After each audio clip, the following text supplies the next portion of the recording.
بسم اللہ الرحمن الرحیم۔ السلام علیکم۔ میں ڈاکٹر تنویر انور خان آپ کے لیے آج اپنی 34ویں کہانی لے کے آئی ہوں، اور اس کا وہ ٹائٹل اسٹوری ہے میری 8ویں کتاب، جس کا ٹائٹل ہے بے قیمت۔ اور یہ میری ناول جو ہے یہ 1987 میں آنچل ڈائجسٹ میں شائع ہوئی تھی۔ تو آئیے، اور میں سب سے پہلے جو میرے ویورز ہیں، جو سبسکرائبر ہیں، میں ان کا بہت شکریہ ادا کرتی ہوں کہ وہ میری کہانیاں سن رہے ہیں اور پسند کر رہے ہیں اور اپنی لائکس دے رہے ہیں۔ اور اگر آپ کو میری کہانیاں پسند آتی ہیں تو پلیز لائک کریں، سبسکرائب کریں اور بیل کے آئیکن کو دبا دیجئے، تاکہ میں جیسے ہی کہانی کوئی نئی ڈالوں تو آپ کو فوراً موصول ہو جائے۔ تو آئیے ہم اپنی 34ویں کہانی 8ویں کتاب سے سنتے ہیں، ناول بے قیمت۔ ریل گاڑی پوری رفتار سے جا رہی تھی۔ ارم اور عطیہ کو اس دفعہ ہوائی جہاز کے ٹکٹ نہیں ملے تو انہوں نے فرسٹ کلاس میں ریل کا سفر مناسب سمجھا، اور وہ بھی مردانہ ڈبے میں، کیونکہ انہیں زنانہ ڈبے میں عورتوں اور بچوں کی چیخ و پکار سے ڈر لگتا تھا۔ وہ لاہور کے فاطمہ میڈیکل کالج میں پڑھ رہی تھیں اور 4th ایئر میں تھیں۔ انہوں نے اوپر کی 2 برتھیں اور نیچے کی ایک سیٹ کھڑکی کے پاس کی بک کروائی تھی۔ وہ دن کو 12 بجے چلی تھیں اور گاڑی کو لاہور دوسرے روز دوپہر کو پہنچنا تھا۔ رات وہ آرام سے سو گئیں۔ صبح آنکھ کھلی تو ارم نے عطیہ سے کہا، چلو ہم لوگ نیچے اتر کر ناشتہ منگوا لیتے ہیں، مجھے تو بڑی بھوک لگی ہے۔ وہ لوگ نیچے اتری تو انہوں نے دیکھا کہ کھڑکی کے پاس ان کی دونوں سیٹیں گھری ہوئی ہیں، وہاں 2 نوجوان بیٹھے ہوئے ہیں۔ عطیہ تو چپ ہو گئی، مگر ارم کو کہاں قرار تھا۔ وہ غصے میں کھول گئی۔ سنیے مسٹر، آپ دونوں، یہ ہماری سیٹیں ہیں، آپ پلیز ہٹ جائیں اور ہمیں بیٹھنے دیں، عطیہ نے آہستہ سے دونوں سے کہا، مگر ان لوگوں پر تو کوئی اثر ہی نہ ہوا۔ تو ارم غصے میں ان لوگوں کے نزدیک جا کر زور سے بولی، آپ لوگ کیا بہرے ہیں؟ سنائی نہیں دیتا؟ ایک تو ہماری سیٹیں قبضہ کر لی ہیں اور دوسرے کچھ سنتے بھی نہیں ہیں۔ کیا آپ نے ہم سے کچھ کہا؟ دائیں جانب والے نے آہستہ سے کہا، نہیں جی، ہم بھلا آپ سے کیوں کچھ کہنے لگے؟ ہمارا تو دماغ خراب ہو گیا ہے جو اتنی دیر سے کھڑے بکواس کر رہے ہیں۔ ارم غرائی، تو کریں بکواس، کس نے روکا ہے آپ کو؟ Oh you bloody fool idiot, what you silly girl, خبردار جو تم نے مجھے انگریزی میں گالی دی، کہیے تو اردو میں عرض کروں، شرم نہیں آتی؟ لڑکی ہو کر گالی دیتی ہو؟ آپ جیسے بے شرم و بدتمیز مردوں کے ساتھ ایسے ہی کچھ کرنا چاہیے۔ اے محترمہ، ذرا زبان سنبھال کر بات کریں، ورنہ غصہ مجھے بھی آتا ہے۔ ارے آپ غصہ کیسے کر سکتے ہیں ہم پر؟ اختیار کیا ہے آپ کو؟ کون ہوتے ہیں آپ ہمارے اور ہم آپ کے؟ ارم گرجی، جی دیکھیے، میں ذیشان ہوں اور یہ کیپٹن شہاب ہیں۔ ارے آپ کوئی بھی ہوں، ہمیں کیوں بتا رہے ہیں سب؟ آپ کو عورتوں کے ساتھ بات کرنے کی تہذیب کسی نے نہیں سکھائی؟ عورتیں؟ کون سی عورتیں؟ اوہ، آپ عورتیں تو نہیں ہیں، لڑکیاں ہیں ابھی۔ عورت کہنے سے تو دماغ میں فوراً ایک شادی شدہ عورت ذہن میں آتی ہے، جبکہ آپ لوگ تو ابھی طفل مکتب لگتی ہیں شاید۔ ذیشان بولا تو ارم اور بھی چڑھ گئی۔ مسٹر، ہم دونوں 4th ایئر میڈیکل کالج میں ہیں، اسکول میں نہیں پڑھتے ہیں۔ ہاں، گڈ، پھر تو منزل قریب ہے۔ کس چیز کی؟ آپ کے ڈاکٹر بننے کی۔ ابھی یہ لوگ نوک جھونک کر ہی رہے تھے کہ ویٹر ناشتہ لے کر آ گیا، کیونکہ ان لوگوں نے رات کو ہی صبح کے لیے ناشتہ کے لیے کہہ دیا تھا۔ ارم، ناشتہ آیا ہے، عطیہ نے آہستہ سے کہا۔ مجھے بھوک نہیں ہے۔ سنیے، آپ دونوں اس کھڑکی کے پاس بیٹھ جائیں، میں ان کے پاس بیٹھ جاتا ہوں، شہاب آہستہ سے بولے، مگر ارم نے کہا، رہنے دیں جی، آپ کیوں اتنی معصوم صورت بنا کر بیٹھے ہیں؟ آپ کے دوست تو بے حد تیز و ترار ہیں، اور آپ تو جیسے بڑی شریف ہیں، بڑی سیدھی ہیں۔ زبان دیکھی ہے اپنی گز بھر کی پوری، خدا جانے میڈیکل کالج میں پروفیسرز آپ کو کیسے برداشت کرتے ہوں گے آپ لوگوں کو۔ بہرحال ناشتہ کر لیں۔ نہیں کرنا ہمیں ناشتہ؟ اچھا، تو پھر آپ دونوں بھوک ہڑتال کریں، ہم دونوں ہی کھا لیتے ہیں۔ ہاں یار شہاب، ناشتہ کر لیں۔ ارم عطیہ کے دیکھتے ہی دیکھتے وہ دونوں انڈے، مکھن، توس، جیم، جیلی سب کچھ صاف کر گئے اور چائے بھی پی گئے۔ اللہ تیرا شکر ہے، جس کے نصیب میں ہوتا ہے وہ ملتا ہے، ذیشان چہکا۔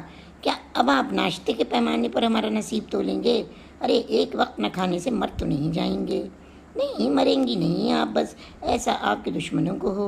صرف یہ ہوگا کہ لاہور اسٹیشن پر ہمیں اسٹریچر کا انتظام کروا کے آپ لوگوں کو میڈیکل کالج لے جانا پڑے گا، تاکہ بھوک ہڑتالیوں کو جو 5% گلوکوز کی ٹرپ لگتی ہے وہ آپ کو لگ جائے۔ اور اس بات پر ارم نے ذیشان کا ہاتھ پکڑ کر اسے سیٹ سے اٹھانا چاہا کہ عطیہ بول پڑی، ارم بس کرو، ڈبہ خالی پڑا ہے، یہ لوگ نہیں جاتے تو ہم کہیں اور بیٹھ جاتے ہیں، 12 بجے تو لاہور آ جائے گا۔ آپ تو عقل مند لگتی ہیں، یہ تو بڑی محفل میں مجھے چھیڑ رہی ہیں۔ کیا میں نے آپ کو چھیڑا ہے؟ آپ نے مجھے ہاتھ لگایا تھا، یہ چھیڑنا ہی ہوا؟ وہ یوں آپ کو شرم آنی چاہیے، یہ بھی اچھی دھاندلی ہے۔ ہم نے پیسے بھرے سیٹوں کے، قبضہ ان دونوں نے کر لیا، اوپر سے ضلالت کرتے ہیں، بے شرم، بدتمیز، بد تہذیب۔ نفرت ہے مجھے ان چھچورے مردوں سے، لچے لفنگے لگتے ہیں آپ لوگ بالکل۔ خیر میرے بارے میں تو درست ہے یہ آپ کی قیاس آرائی، مگر شہاب نے تو آپ سے کچھ نہیں کہا۔ ارے ملی بھگت ہوگی، کہیں گے کیا؟ تو ہم لچے لفنگے ہیں؟ سنیں، ایسا کیجیے گا کہ جب لاہور اسٹیشن پر اتریے گا تو ہم دونوں لچے لفنگوں کی رپورٹ پولیس میں لکھوا دیجیے گا، بس ہمیں جیل ہو جائے گی۔ ذیشان بھی جھلا کر بولا، وہ ذیشان تم ہی چپ ہو جاؤ، وہ لڑکی تو نہیں چپ ہو رہی ہے۔ ارے میں بھی ایسی لڑکیوں کو ٹھیک کرنا جانتا ہوں، مگر افسوس یہ ریل گاڑی ہے، میں مذاق کر رہا ہوں تو محترمہ گالیاں ہی دیے چلی جا رہی ہیں۔ آپ لوگ اسی لائق ہیں۔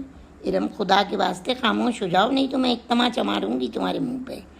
وہ تو آپ کو بہت پہلے مار دینا چاہیے تھا، واقعی بہت تیز ترار ہے۔ آپ کو تکلیف ہے میری تیزی تراری سے، مجھے تو کوئی دلچسپی نہیں ہے۔ کاش میں آپ کو ان تمام باتوں کا جواب ابھی دے سکتا، مگر یاد رکھیے گا اس بڑی محفل میں آپ نے جو میری بے عزتی کی ہے نا، مجھے لچا لفنگا کہا ہے، سب ذہن نشین ہے میرے، میں کسی بات کو بھولتا نہیں ہوں۔ ہاں ہاں نہ بھولیں، یہ کہہ کر وہ عطیہ کے ساتھ دوسری سیٹ پر بیٹھ گئی تو عطیہ کو بھی تھوڑا غصہ آ گیا۔ وہ کہنے لگی، ارم تمہیں شرم آنی چاہیے، گھر نہیں ہے، ریل ہے، ہم مسافر ہیں، وقتی ساتھ ہے، چھوٹ جائے گا، کسی کے منہ کیا لگنا۔ اوہ تم میں برداشت کا بہت مادہ ہے عطیہ، مجھ میں نہیں ہے۔ تمہارا مطلب ہے وہ گالیاں دے رہا تھا تو میں سنتی رہتی؟ وہ گالیاں نہیں دے رہا تھا، صرف مذاق کر رہا تھا۔ اچھا بابا مجھ سے غلطی ہو گئی، اس کے پیچھے اب تم میرے اس کے بعد تم میرے پیچھے پنجے جھاڑ کر پڑ گئیں۔ گڈ، اب اچھی بچی کی طرح یہیں بیٹھی رہو، ٹھیک 12 بجے ہم اپنی منزل مقصود پر پہنچیں گے، میں اپنا سامان سمیٹتی ہوں۔ ارے میں تو ان کی شکل بھی نہیں دیکھوں گی، کم وقت کہیں کہ پورا سفر بور کر دیا، اب آئندہ سے میں عورتوں کے ڈبے میں سفر کروں گی۔ ہاں تمہارے مزاج کو دیکھتے ہوئے یہی کرنا پڑے گا۔ پھر عطیہ اپنی برتھ کی طرف آئی۔ سنی شہاب صاحب، مجھے ذرا سی پیکنگ میں مدد دیں گے آپ؟ یہ ارم جو ہے نا، یہ بڑی تنک مزاج ہے، میں آپ لوگوں سے اس کی طرف سے معافی مانگتی ہوں۔ دراصل میری چچا زاد اکلوتی بہن ہے، بس لاڈلی ہے، ہمیشہ ہی اکڑتی رہتی ہے۔ آپ تو بہت اچھی ہیں مس، ذیشان بولا۔ عطیہ ہے میرا نام۔ وہ مس عطیہ اپنی دوست کو بھی کچھ تمیز کی الف بے پہ سکھا دیں، آگے اس مزاج کے ساتھ زندگی تلخ بھی ہو سکتی ہے۔ یہ تو اپنے ایک ایک مریض کو کھا کھا دوڑیں گی تو پھر انہیں مکھیاں مارنا پڑیں گی، مریض تو ملیں گے نہیں انہیں۔ ارے اب ایسا بھی نہیں ہے، بے حد جینیس ہے، ہمیشہ وہ اول اور میں دوئم آتے ہیں، ایک اچھی ڈاکٹر بنے گی۔ آپ لوگ تو خواہ مخواہ ایک دوسرے سے الجھ گئے، بات کچھ بھی نہیں تھی۔ ارے ذیشان چھوڑو یار، بچی ہے ابھی، اتنی میچور نہیں ہے، بعض لوگ لوز ٹیمپر ہوتے ہیں، بے بات کی بات پر غصہ آ جاتا ہے، جانے دو بھائی۔ بھائی کیا آپ دونوں بھی بھائی بھائی ہیں؟ ہاں اتفاق سے ہم بھی چچا زاد ہیں اور بہترین دوست ہیں۔ اچھا جی شکریہ بہت بہت۔ اب لاہور آیا ہی چاہتا ہے، صبح کے واقعات کی وجہ سے سفر کا پتہ ہی نہیں لگا۔ میں ارم کے پاس جاتی ہوں، غصے سے آگ بگولا ہوگی۔ ہاں ہاں ضرور جائیے۔ ارے ایسی بد مزاج لڑکی آپ برداشت کیسے کرتی ہیں؟ ذیشان سے چھو کر بولا، وہ میری بہن ہے اور مجھے اسے برداشت کرنا ہی پڑے گا۔ کر آئیں بکواس ان لوگوں سے، ارم غصے سے بولی۔ اوفو ارم، اب تم ہواؤں سے نہ لڑو، خاموش ہو جاؤ۔ تم ان لوگوں کی ایسی طرفداری کر رہی ہو جیسے تمہارے رشتہ دار ہوں۔ ارے اب تم پنجے جھاڑ کر میرے پیچھے پڑ گئیں، خبردار جو تم نے مجھ سے آئندہ بات کی، بدتمیز، نہ چھوٹے کا لحاظ ہے نہ بڑوں کا ادب۔ اب کی دفعہ تم کراچی چلنا، میں چچا جان سے کہہ کر تمہارے پیروں میں بیڑیاں ڈلواؤں گی۔ چچی جان کہہ رہی تھیں کہ ڈھیر سارے رشتے آ رہے ہیں تمہارے، میں نے انہیں اس لیے منع کیا کیونکہ فائنل ایئر ہے، اس کی پڑھائی بڑی سخت ہے، اگر کہیں بات پکی ہو گئی تو تم اپنی پوزیشن کھو دو گی، کیونکہ دھیان تو دوسری طرف لگ جائے گا۔ شادی کی بات سن کر ارم خاموش ہو گئی۔ عطیہ ناراض سی بیٹھ گئی۔ پھر وہ لوگ لاہور پہنچ گئے۔ عطیہ نے شہاب اور ذیشان کو خدا حافظ کہا، مگر ارم منہ پھلائے رہی۔ میڈیکل کالج کے ہاسٹل میں بھی پہنچ کر وہ دونوں خاموش نہیں۔ عطیہ نے نہایا دھویا اور کپڑے تبدیل کر کے دوسری دوست کے ساتھ ہاسٹل کے لان میں ٹہلنے لگی۔ صبح بھی وہ ارم سے بولے بغیر تیار ہو کر لیکچر ہال میں چلی گئی۔ ارم خاموش خاموش سی تیار ہو کر آئی۔ آج ان کا سرجری کا لیکچر تھا، انہیں وارڈ میں مریضوں کی ہسٹری بھی لینا تھی، مگر عطیہ ارم کے بجائے غزالہ کے ساتھ فیمیل سرجیکل وارڈ میں چلی گئی۔ غزالہ، ارم، عطیہ اور امبر بہت پیاری 4 دوستیں تھیں، ہمیشہ ہی ساتھ نظر آتی تھیں، مگر آج ایسا ہوا کہ ارم نے امبر کو پکڑا اور عطیہ نے غزالہ کو۔ شام عطیہ نے چائے بنا کر ارم کے لیے ٹیبل پر رکھ دی اور باہر نکل کر جانے لگی تو ارم نے اس کا ہاتھ پکڑ لیا۔ بس بس عطیہ، مجھے تم نے ایک دن ایک رات بات نہ کر کے بہت بڑی سزا دی ہے، اب میں تم سے کبھی نہیں لڑوں گی، معاف کر دو عطیہ۔ مگر عطیہ خاموش رہی تو ارم اپنے پلنگ پر جا کر لیٹ گئی اور ذرا ہی دیر میں عطیہ کی سسکیوں کی آواز آئی۔ وہ اٹھ کر اس کے پاس آئی۔ عطیہ کو سسکیوں کی آواز آئی، وہ اٹھ کر اس کے پاس آئی۔ ارے معاف کر دیا، پھر یہ بھلا رونا دھونا کیوں؟ میں بہت خراب ہوں عطیہ، ہر وقت ہر ایک سے لڑنے کا موڈ رہتا ہے۔ اپنے آپ کو بدلنے کی کوشش کرو ارم، اپنی زندگی میں ٹھہراؤ پیدا کرو، دوسروں کو اپنے سے کمتر سمجھنا چھوڑ دو، ورنہ یہ دنیا بڑی بے رحم ہے، یہ تمہیں تڑپتا ہوا چھوڑ کر آگے نکل جائے گی اور تم پچھتاووں کی آگ میں جلتی رہو گی۔ تو مجھے بد دعا دے رہی ہے عطیہ۔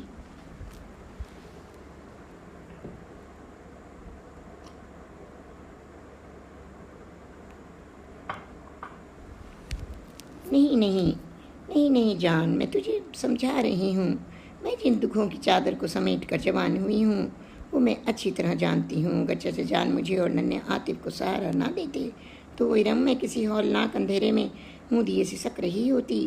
بہنوں کا جیسا تیرا پیار پا کر میں نے سب کچھ پایا۔ چچا جان ہی اور چچی جان کی محبت نے مجھے ایک نئی زندگی دی، مگر پھر بھی ارم، جب امی ابو کی یاد آتی ہے نا تو دل تڑپ تڑپ کے روتا ہے۔ ماما کو کتنا ارمان تھا کہ میں ڈاکٹر بنوں۔ قسمت کی ستم ظریفی دیکھو کہ چھوٹی تھی تو پپا چل بسے، جب میڈیکل کے سال 2 میں تھی تو ماما چلی گئیں۔ یہ تیری باتیں، تیرا پیار مجھے لمحے بھر کو سب کچھ بھلا دیتا ہے۔ مگر میری جان، اب تم بڑی ہو، سمجھدار ہو، زندگی کوئی کھیل نہیں ہے، اپنے غرور اور تمکنت کو کم کرو۔ تم لڑکی ہو، تم کو کسی اور کے گھر جانا ہے، اور پھر کون جانے کس کو کیسا شوہر ملے، کس کو کن کٹھن مراحل سے گزرنا پڑے۔ عطیہ، اگر ایسا ہے تو میں کبھی شادی نہیں کروں گی۔ تم امی سے کہہ دینا کہ ارم نے شادی کو منع کر دیا ہے۔ نہیں ارم، شادی تو ایک فریضہ ہے بنی نوع انسان کی تخلیق کے عمل کے لیے۔ یہ دنیا تو یوں ہی آنی جانی ہے۔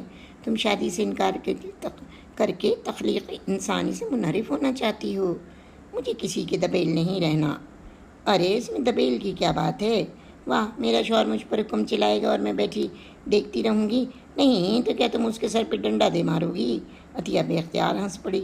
ارے کچھ نہ کچھ تو کروں گی۔ اچھا بابا، جب شادی ہو تو بھگتنا، اب میرا موڈ کیوں خراب کر رہی ہو؟ جلدی سے منہ ہاتھ دو، پھر ہمیں سرجری وارڈ میں جا کر ہسٹری لینا ہے۔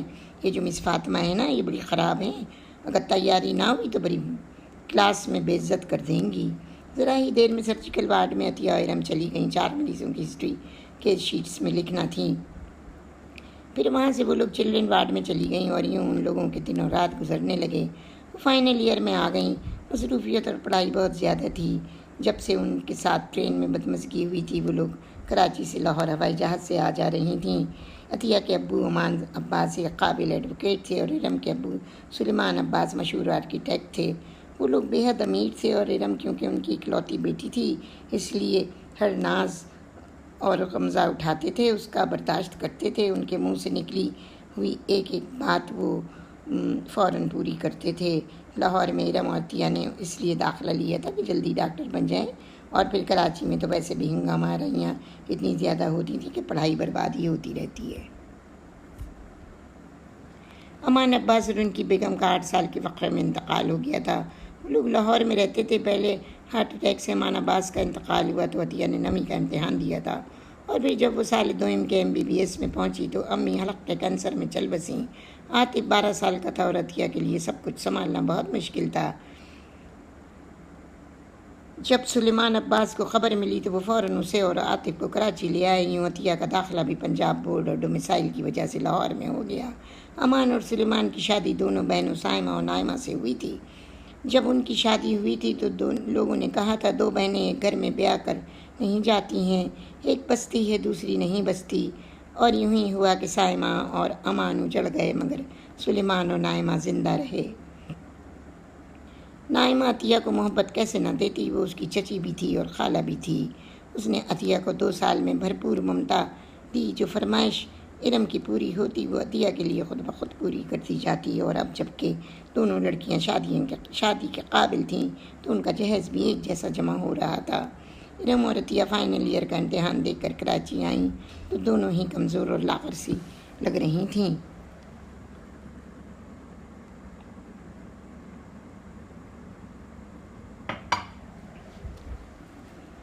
ارے یہ تم دونوں لڑکیوں نے کیا فاقے کر کر کے پڑھا ہے؟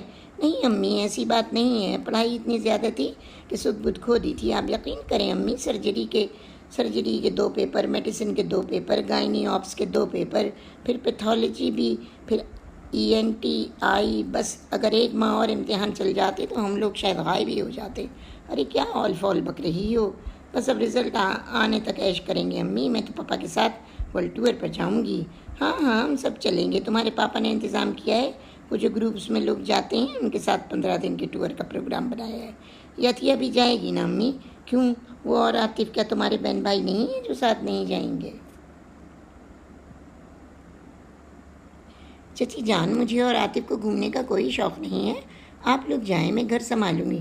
نہیں بیٹی، پھر تم لوگ اپنے اپنے جاب سے لگ جاؤ گی تو کہاں گھوم پھر سکو گی، اور ویسے بھی ہمیں تو تم دونوں کی شادیوں کا بھی سوچنا ہے۔ بس عطیہ اب یہاں سے بھاگو، ماما کچھ بہک رہی ہیں۔ اور وہ دونوں اوپر اپنے کمرے میں بھاگ گئیں۔ گھوم پھر کے آنے کے بعد ان کا رزلٹ آ گیا۔ حسب سابق ارم نے اول اور عطیہ نے 2ویں پوزیشن لی تھی۔ ان کی خوشی کا ٹھکانہ نہ تھا۔ وہ ابھی ڈاکٹر ارم اور ڈاکٹر عطیہ بن گئی تھیں۔ انہوں نے اپنی جابس کراچی میں کرنے کا فیصلہ کیا۔ پھر بھی اپنا سامان اور سرٹیفکیٹ وغیرہ لینے انہیں لاہور جانا تھا۔ غزالہ اور امبر کو ان دوستوں کے بچھڑنے کا بڑا غم تھا۔ بھئی تم لوگ ایسا کرنا کہ شادیاں کر کے کراچی آ جانا، پھر ہم لوگ کاہے مل لیا کریں گے۔ ارم نے امبر کو چڑھایا۔ میں تو شادی ہو کر امریکہ جا رہی ہوں، امبر بولی، اور میں لندن جا رہی ہوں، غزالہ نے کہا۔ ارے تم لوگوں کو شادی کر کے کراچی میں رہنا چاہیے تھا یا لاہور میں؟ تم تو ملک بدر ہو رہی ہو، بس کیا کریں، شروع سے رشتے طے تھے، اب اماں ابا کے سامنے کیسے بولیں؟ امبر آنسو پوچھتے ہوئے بولی تو ارم نے کہا، بھائی کیا تم لوگ اپنے امی ابو سے فری نہیں ہو؟ یہ بھی کوئی فری ہونے کی بات ہے، منہ توڑ دیں گے وہ ہمارا۔ ارے یہ ماڈرن زمانہ ہے، ہمیں اپنی پسند کا اختیار ہے۔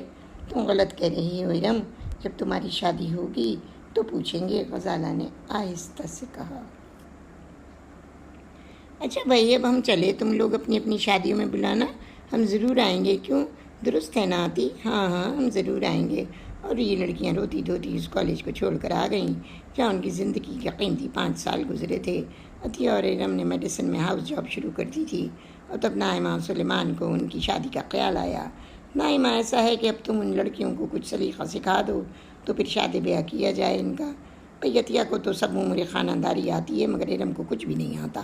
وہ کہتی ہے کہ کام کرنے کے لیے نوکر چاکر تو ہیں، مجھے کیا ضرورت ہے جو میں اپنے ہاتھ خراب کروں؟ مگر بیگم لڑکیوں کو خود کام کرنا آنا چاہیے۔ اگر کسی وقت گھر میں نوکر نہ ہوا تو کیا بھوکی رہیں گی؟ آپ نے ہی لاڈو پیار میں بگاڑا ہے، آپ کہیں گے تو اسے شاید سمجھ آ جائے۔ پھر ایک دن سلیمان نے ارم سے کہا، ارم بیٹی اب تمہاری پڑھائی لکھائی ختم ہو گئی ہے، ذرا عطیہ کے ساتھ کبھی کبھی کچن بھی دیکھ لیا کرو۔ اوہ پپا اس کی کیا ضرورت ہے، کوک ہے نا۔ بیٹی تم کام چاہے نہ کرو مگر آنا تو چاہیے۔ اچھا سیکھ لوں گی، کیوں عطی سکھاؤ گی نا مجھ کو؟ ضرور سیکھ لو بہنا، بہت سے لوگ ایسے ہوتے ہیں جو خانسامہ کے ہاتھ کا نہیں بیوی کے ہاتھ کا کھانا کھانا پسند کرتے ہیں، پھر تمہارے تو بڑے خوش رہیں گے وہ۔ تم تو بڑے مزیدار کھانے پکاتی ہو، تم بھی سیکھ لو، وقت پر کام آئے گا۔ کٹنگ بھی آنا چاہیے اور مشین سے سلائی بھی آنا چاہیے۔ واٹ اے نان سینس، میں ڈاکٹر بننے کے بعد یہ سب بکواس کروں گی، میں سلائی کروں گی؟ تم تو پاگل ہو گئی ہوتی۔ بھئی اگر ہمیں کپڑے سینا آئیں گے تو ہم اتنے کپڑے خود ڈیزائن کر کے ایک دن میں پہن سکتے ہیں، وہ تم ہی پہننا، مجھے تو کوئی شوق نہیں ہے۔ میں تو ابھی سرجری میں اسپیشلائزیشن کروں گی، تم کاہے میں کرو گی؟ نا بابا نا، ڈاکٹری بڑی مشکل سے پڑھی ہے، اب میں آگے نہیں پڑھوں گی۔ مگر میں تو ضرور پڑھوں گی، اور اگر اس دوران میں شادی ہو گئی تو کیسے پڑھو گی؟ ارے ابو حضرت جو کوئی بھی ہوں گے ایسے گئے گزرے تو نہیں ہوں گے کہ مجھے آگے پڑھنے ہی نہ دیں، ہنستے ہوئے ارم نے کہا، اور کروٹ بدل کر سونے لیٹ گئی۔ ہاؤس جاب کے بعد عطیہ نے تو اپنی پرائیویٹ کلینک کھول لی تھی، اور ارم کو کیونکہ آگے پڑھنا تھا اس لیے اس نے ایک سرکاری بڑے اسپتال میں RMO کر لی۔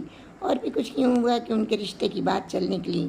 امبر کے بھائی جو انجینئر تھے ان کا رشتہ ارم کے لیے، اور غزالہ کے بھائی کا رشتہ عطیہ کے لیے آیا تھا۔ غزالہ کے بھائی امریکن ایئر لائن میں پائلٹ تھے اور وہیں سیٹل تھے، یعنی جب تک وہاں جاب تھی انہیں وہیں رہنا تھا۔ سلیمان اور نائمہ نے دونوں جگہ رشتے کی حامی بھر لی تھی، کیونکہ انہیں معلوم تھا کہ ارم نے ڈاکٹر سے شادی کرنے کو منع کر دیا تھا، اس لیے انہوں نے انجینئر کا رشتہ پسند کر لیا تھا۔ عطیہ کا تو جس روز نکاح تھا وہ تو اسی روز صبح 4 بجے کی فلائٹ سے اپنے شوہر کے ساتھ امریکہ چلی گئی، کیونکہ اس کے دولہا کو جہاز لے کر جانا تھا اور وہ رک بھی نہیں سکتے تھے۔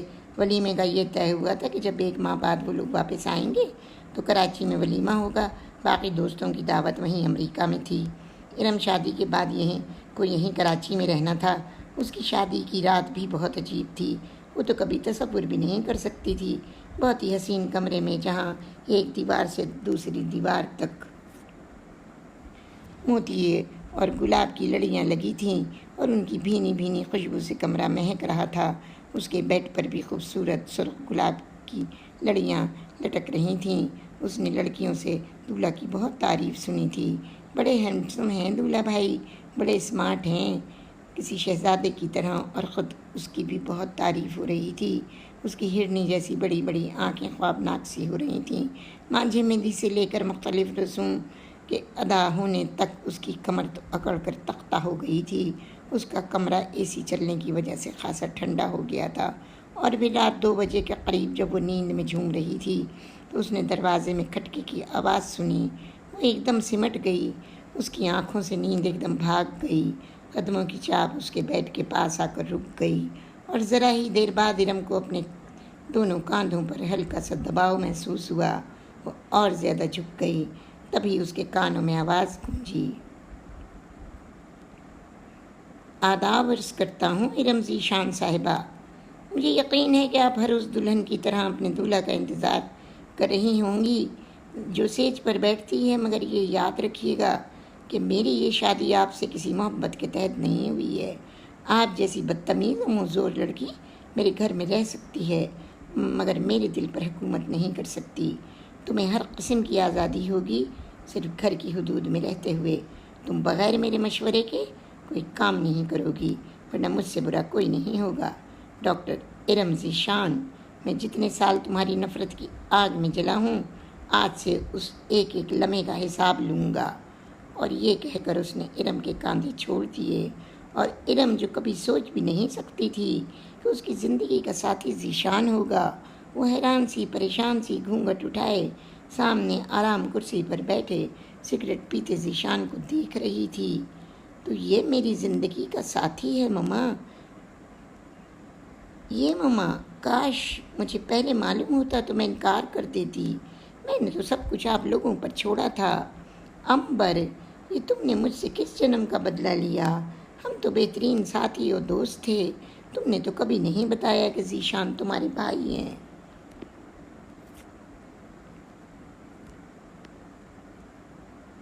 وہ سوچوں میں ڈوب گئی۔ ذیشان اپنی پوری مردانہ وجاہت کے ساتھ اس کے سامنے بیٹھے تھے، مگر اس کے خلاف دل میں نفرتوں کا سیلاب لیے تھے۔ اس کی زبان آج اس کا ساتھ نہیں دے رہی تھی، آج اس کی ساری تیزی اور تراری رفع دفع ہو گئی تھی۔ اس کے کانوں میں اپنے ابو کے کہے ہوئے روایتی الفاظ گونج رہے تھے، ارم بیٹی، آج تم ہمارے گھر سے رخصت ہو کر جہاں جا رہی ہو وہاں تمہاری زندگی کا حاصل ہے۔ بابل کا گھر تو لڑکیوں کی دنیا میں آنے کے بعد ایک سرائے کی طرح ہوتا ہے۔ تم نے اپنی زندگی کے صرف 23 سال یہاں گزارے ہیں، باقی نہ جانے کتنے ماہ و سال، بلکہ زندگی کی آخری سانسیں تمہیں تمہارے شوہر کے گھر گزارنا ہے۔ تم اس گھر سے وابستہ ہو، ہم نے تم کو بہت لاڈ و پیار دیا، مگر بیٹی شوہر کے گھر اگر کوئی خواہش کبھی پوری نہ ہو سکے تو دل میلا نہ کرنا، تم کو اب اس گھر سے مر کے ہی نکلنا ہے۔ تم خوش رہو، آباد رہو۔ اور آج ابو میرا امتحان تو شادی کی پہلی رات سے ہی شروع ہو گیا۔ یہ باقی زندگی میں ان نفرتوں کے درمیان کیسے گزاروں گی؟ کیسے ابو کیسے؟ وہ گھٹنوں میں سر دے کر سسک پڑی۔ خدایا مجھے ہمت و حوصلہ دے کہ میں ذیشان کا دل جیت سکوں۔ وہ جیسے بھی ہیں اب میرے جیون ساتھی ہیں، میرے شوہر ہیں۔ مجھے حوصلہ دے خدایا کہ میں ان سے اور وہ مجھ سے محبت کر سکیں۔ ذیشان کی آنکھیں ارم کے حسن سے خیرہ تھیں۔ بلا شبہ وہ سرخ رنگ کے لباس میں بے حد حسین لگ رہی تھی۔ اس نے خاموشی سے اپنا تکیہ اٹھایا اور سامنے پڑے صوفے پر جا کر لیٹ گئی۔ ذرا ہی دیر پہلے تو ذیشان نے اس سے کہا تھا کہ بہت تھکا ہوا ہوں، سونا چاہتا ہوں۔ ارم کے لیے اتنا اشارہ ہی کافی تھا، اسی وجہ سے وہ صوفے پر جا کر لیٹ گئی۔ وہ ساری رات اپنی بے بسی پر آنسو بہاتی رہی۔ عطیہ تو ٹھیک کہتی تھی کہ زندگی میں کیسا جیون ساتھی ملے کون جانے، نہ جانے شاب تیرے ساتھ کیسے پیش آئے ہوں گے۔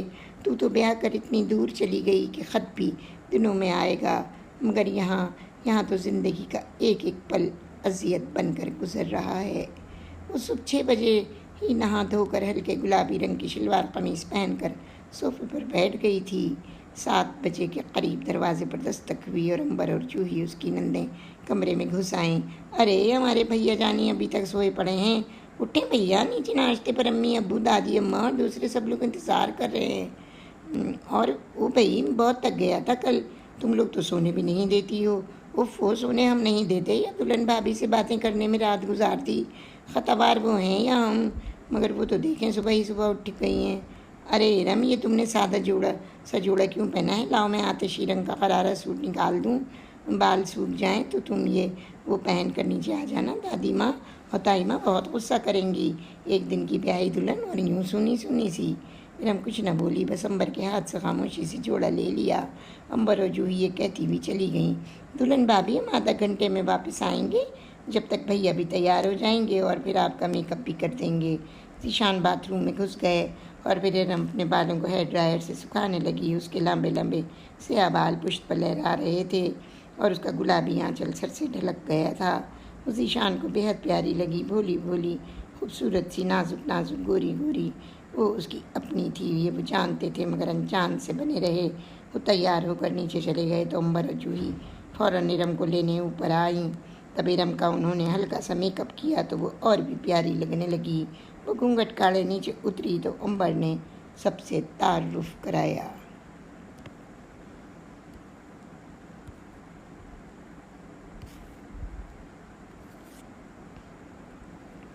دلہن بھابھی یہ دادی اماں ہیں۔ ارم نے جھک کر سلام کیا تو انہوں نے ڈھیر ساری دعائیں دے ڈالیں۔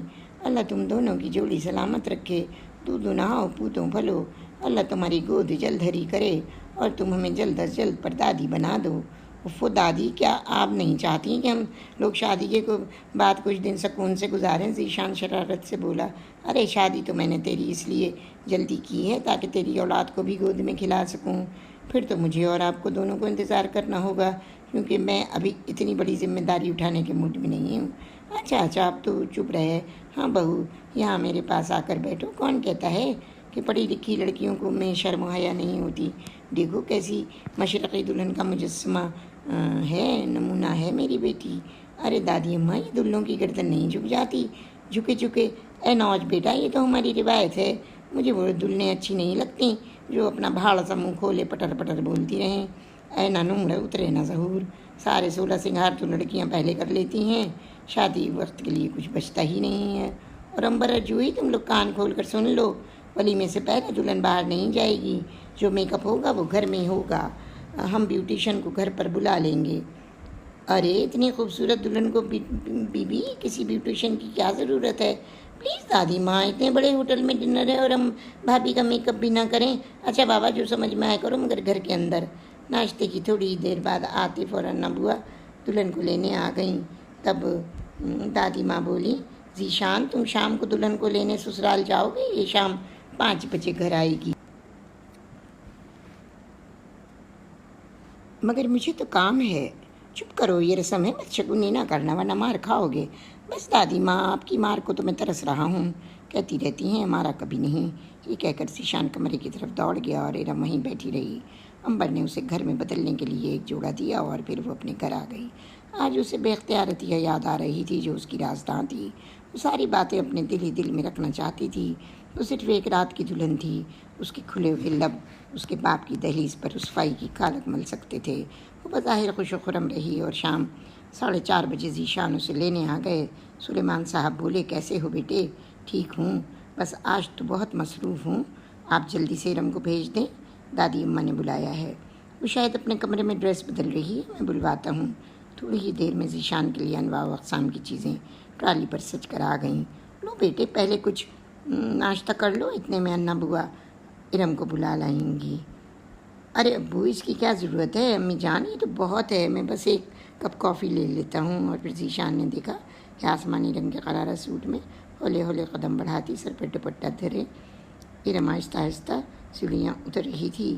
ارم بیٹی دیکھو، ذیشان تمہیں لینے آئے ہیں، جاؤ، انہیں بہت کام ہے۔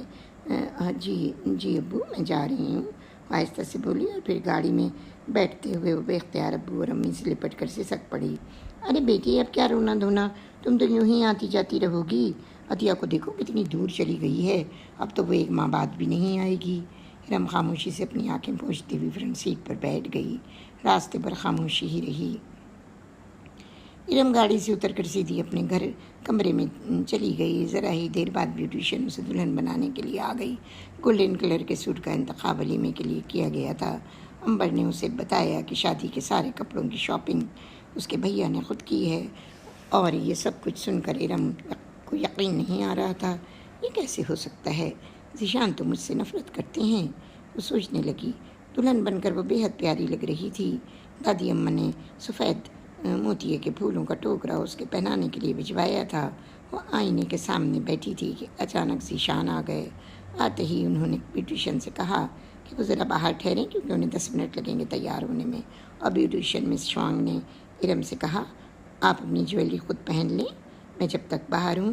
اور ارم نے ساری جویلری خود پہنی۔ اس کے بال ابھی بھی کمر پر لہرا رہے تھے۔ دادی اماں کو حکم تھا کہ دلہن کی لمبی سی چوٹی باندھی جائے، جوڑا نہیں۔ ڈریس اپ ہو کر اور دوپٹہ سر سے اوڑھ کر وہ آرام کرسی پر آنکھیں بند کر کے بیٹھ گئی۔ ذیشان کب نہا دھو کر نکلے اور کب ڈریس اپ ہوئے، کب انہوں نے کریم کلر کا سوٹ پہنا، وہ دیکھ ہی نہ سکی۔ وہ تو جب کمرے سے نکل کر جانے لگے تو اس کے نزدیک آ کر بولے، چشمے بد دور، کسی کی نظر نہ لگے، کالا ٹیکا نظر کا ضرور لگا لینا ورنہ میں ہاتھ ملتا رہ جاؤں گا۔ اور اس سے پہلے کہ ارم سنبھل پاتی وہ باہر نکل گئے۔ تھوڑی ہی دیر میں مس شوانگ نے اسے پھولوں کے گہنے بھی پہنا دیے اور وہ ہالیڈے ان پہنچا دی گئی۔ ارم اور ذیشان کی جوڑی کو بہت پسند کیا جا رہا تھا، دونوں ہی بہت خوبصورت تھے۔ ذیشان بھی مردانہ وجاہت کا اعلیٰ نمونہ تھے۔ ذیشان نے اپنے بہت سے دوستوں کی بیویوں سے ارم کو ملوایا، وہ صرف مسکرا کر خاموش ہو گئی۔ ولیمے کی تقریب سے فراغت پا کر وہ لوگ گھر آ گئے۔ ارم کو بہت امید تھی کہ شاید کل نہ صحیح آج ذیشان اس کو مخاطب کریں گے، مگر ذیشان کپڑے بدل کر اپنے بیڈ پر لیٹ کر میگزین پڑھتے رہے اور ارم نے ڈھال سی یوں ہی صوفے پر تکیہ رکھ کر لیٹ گئی تو نیند کی مہربان دیوی نے اسے اپنی آغوش میں سمیٹ لیا۔ اور تب ذیشان چپکے ارم کو دیکھتے رہے۔ پھر انہیں محسوس ہوا کہ اے سی کی ٹھنڈک لگ رہی ہوگی ارم کو، تو انہوں نے مسکراتے ہوئے اس کے اوپر کمبل ڈال دیا اور خود بھی لیٹ کر سو گئے۔ وہ چاہ رہے تھے کہ ارم پہل کرے، ارم انہیں محبت کا یقین دلائے تو وہ اسے معاف کر سکتے ہیں، مگر ارم نے تو شادی کی رات سے آج تک کلام ہی نہیں کیا تھا۔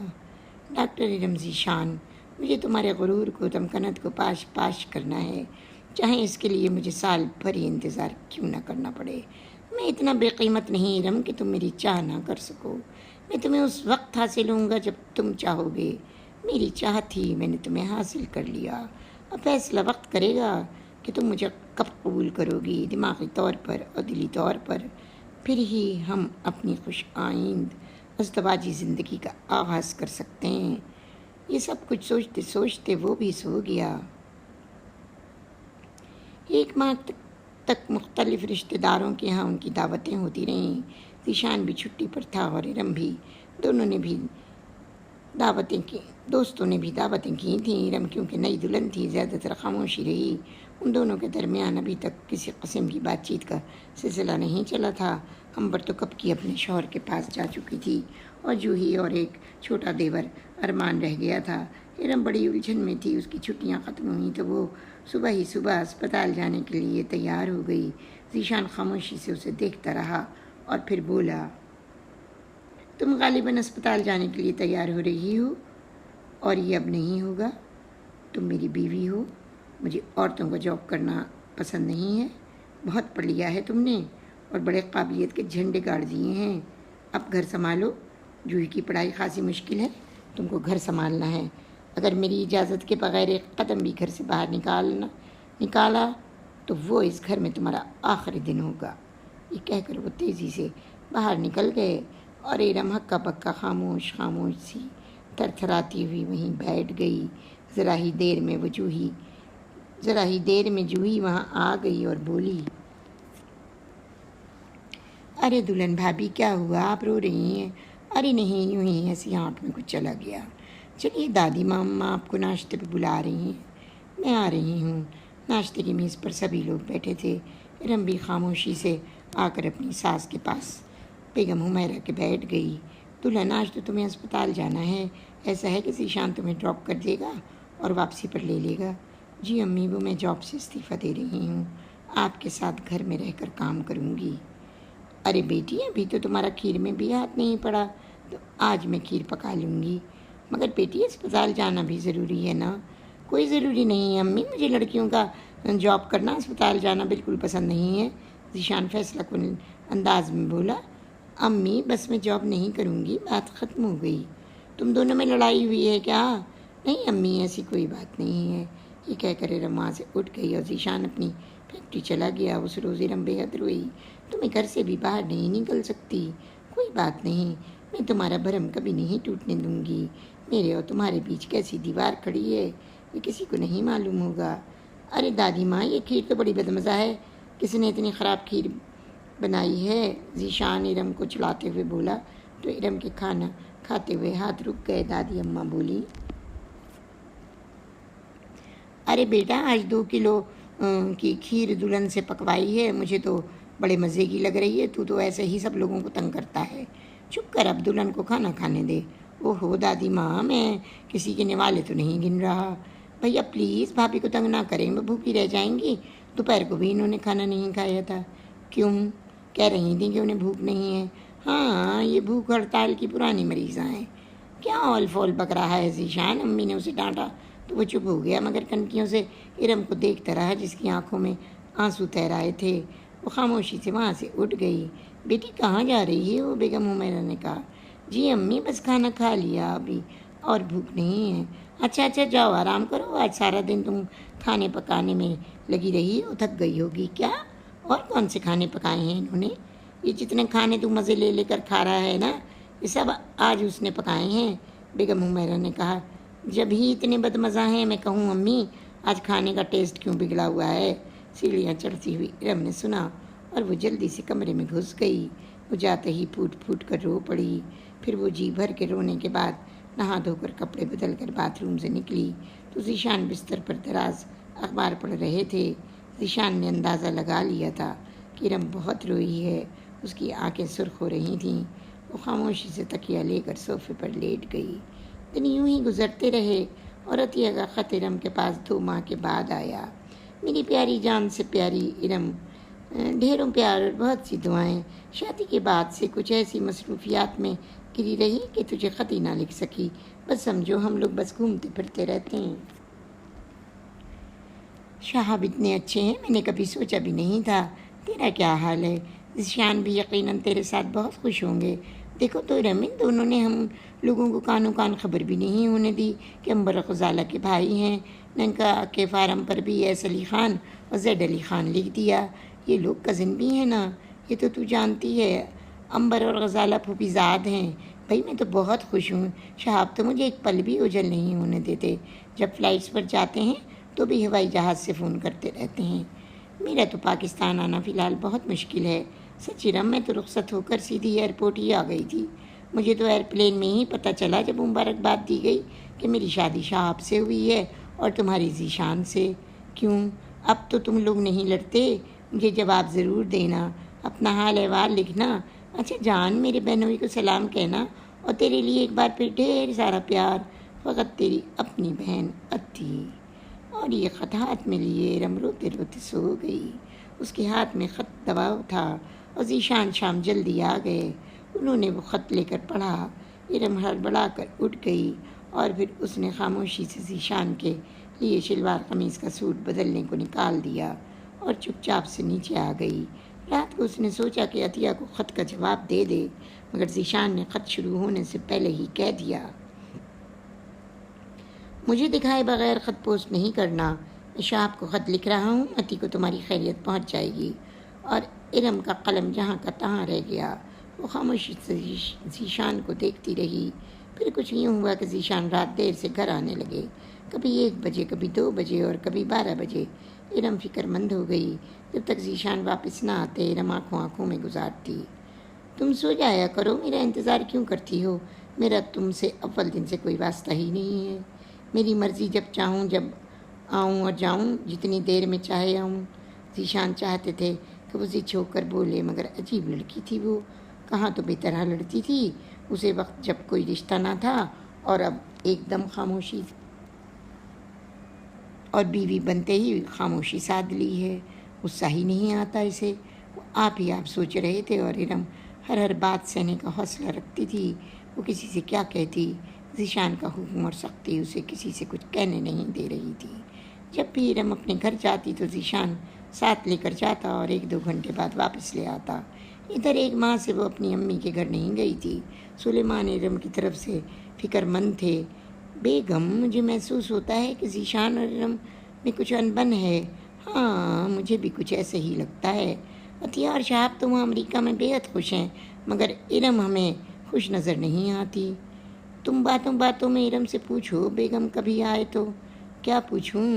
یہی کہ وہ سسرال میں خوش تو ہے۔ مگر سلیمان، اگر وہ خوش نہیں بھی ہوئی تو ہم کیا کر سکتے ہیں؟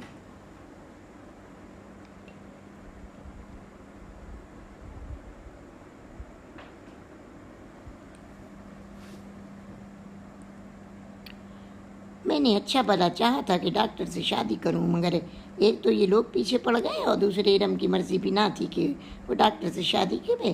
اب وہ اسے جاب بھی نہیں کرنے دے رہا۔ ہاں، یہ ذیشان کی زیادتی ہے ارم کے ساتھ۔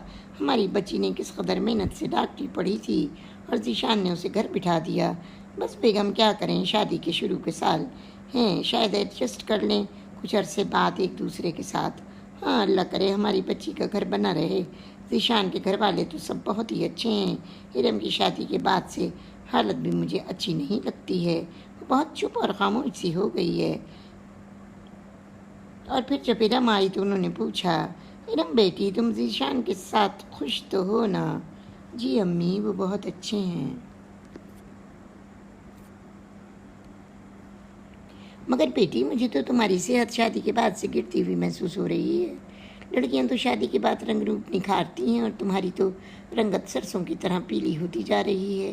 آپ کا وہم ہے امی جانی، وہاں سب لوگ مجھ سے بہت پیار کرتے ہیں، مگر یہ ذیشان نے تمہاری جاب کیوں چھوڑا دی؟ انہیں پسند نہیں، اس لیے میں نے ضد نہیں کی۔ اگر تم ڈاکٹر سے شادی کرنے کی حامی بھرتیں تو دونوں میاں بیوی مل کر اسپتال کھول لیتے۔ امی، میں نے بہت سی ڈاکٹروں کو دیکھا ہے کہ وہ اپنی بیویوں کو گھر بٹھا دیتے ہیں، کچھ بھی نہیں کرنے دیتے۔ اب ذیشان تو ڈاکٹر نہیں ہیں، اچھا کما رہے ہیں، مجھے گھر میں اچھا لگتا ہے۔ امی، آپ کیوں پریشان ہیں؟ تو مجھ سے کچھ چھپا رہی ہے؟ ارے نہیں امی جان، آپ بالکل پریشان نہ ہوں، میں وہاں خوش ہوں اور مطمئن ہوں۔ بڑے دنوں پر آئی ہو اس دفعہ ارم۔ بس ذیشان میرے بغیر 1 منٹ رہنا پسند نہیں کرتے اور اکیلے آنے نہیں دیتے۔ میں ذیشان سے کہوں گی کہ وہ چند روز کے لیے تمہیں میکے میں چھوڑ دے۔ نہیں امی، آپ ایسا نہیں کریں گی۔ تو ڈرتی ہے ذیشان سے؟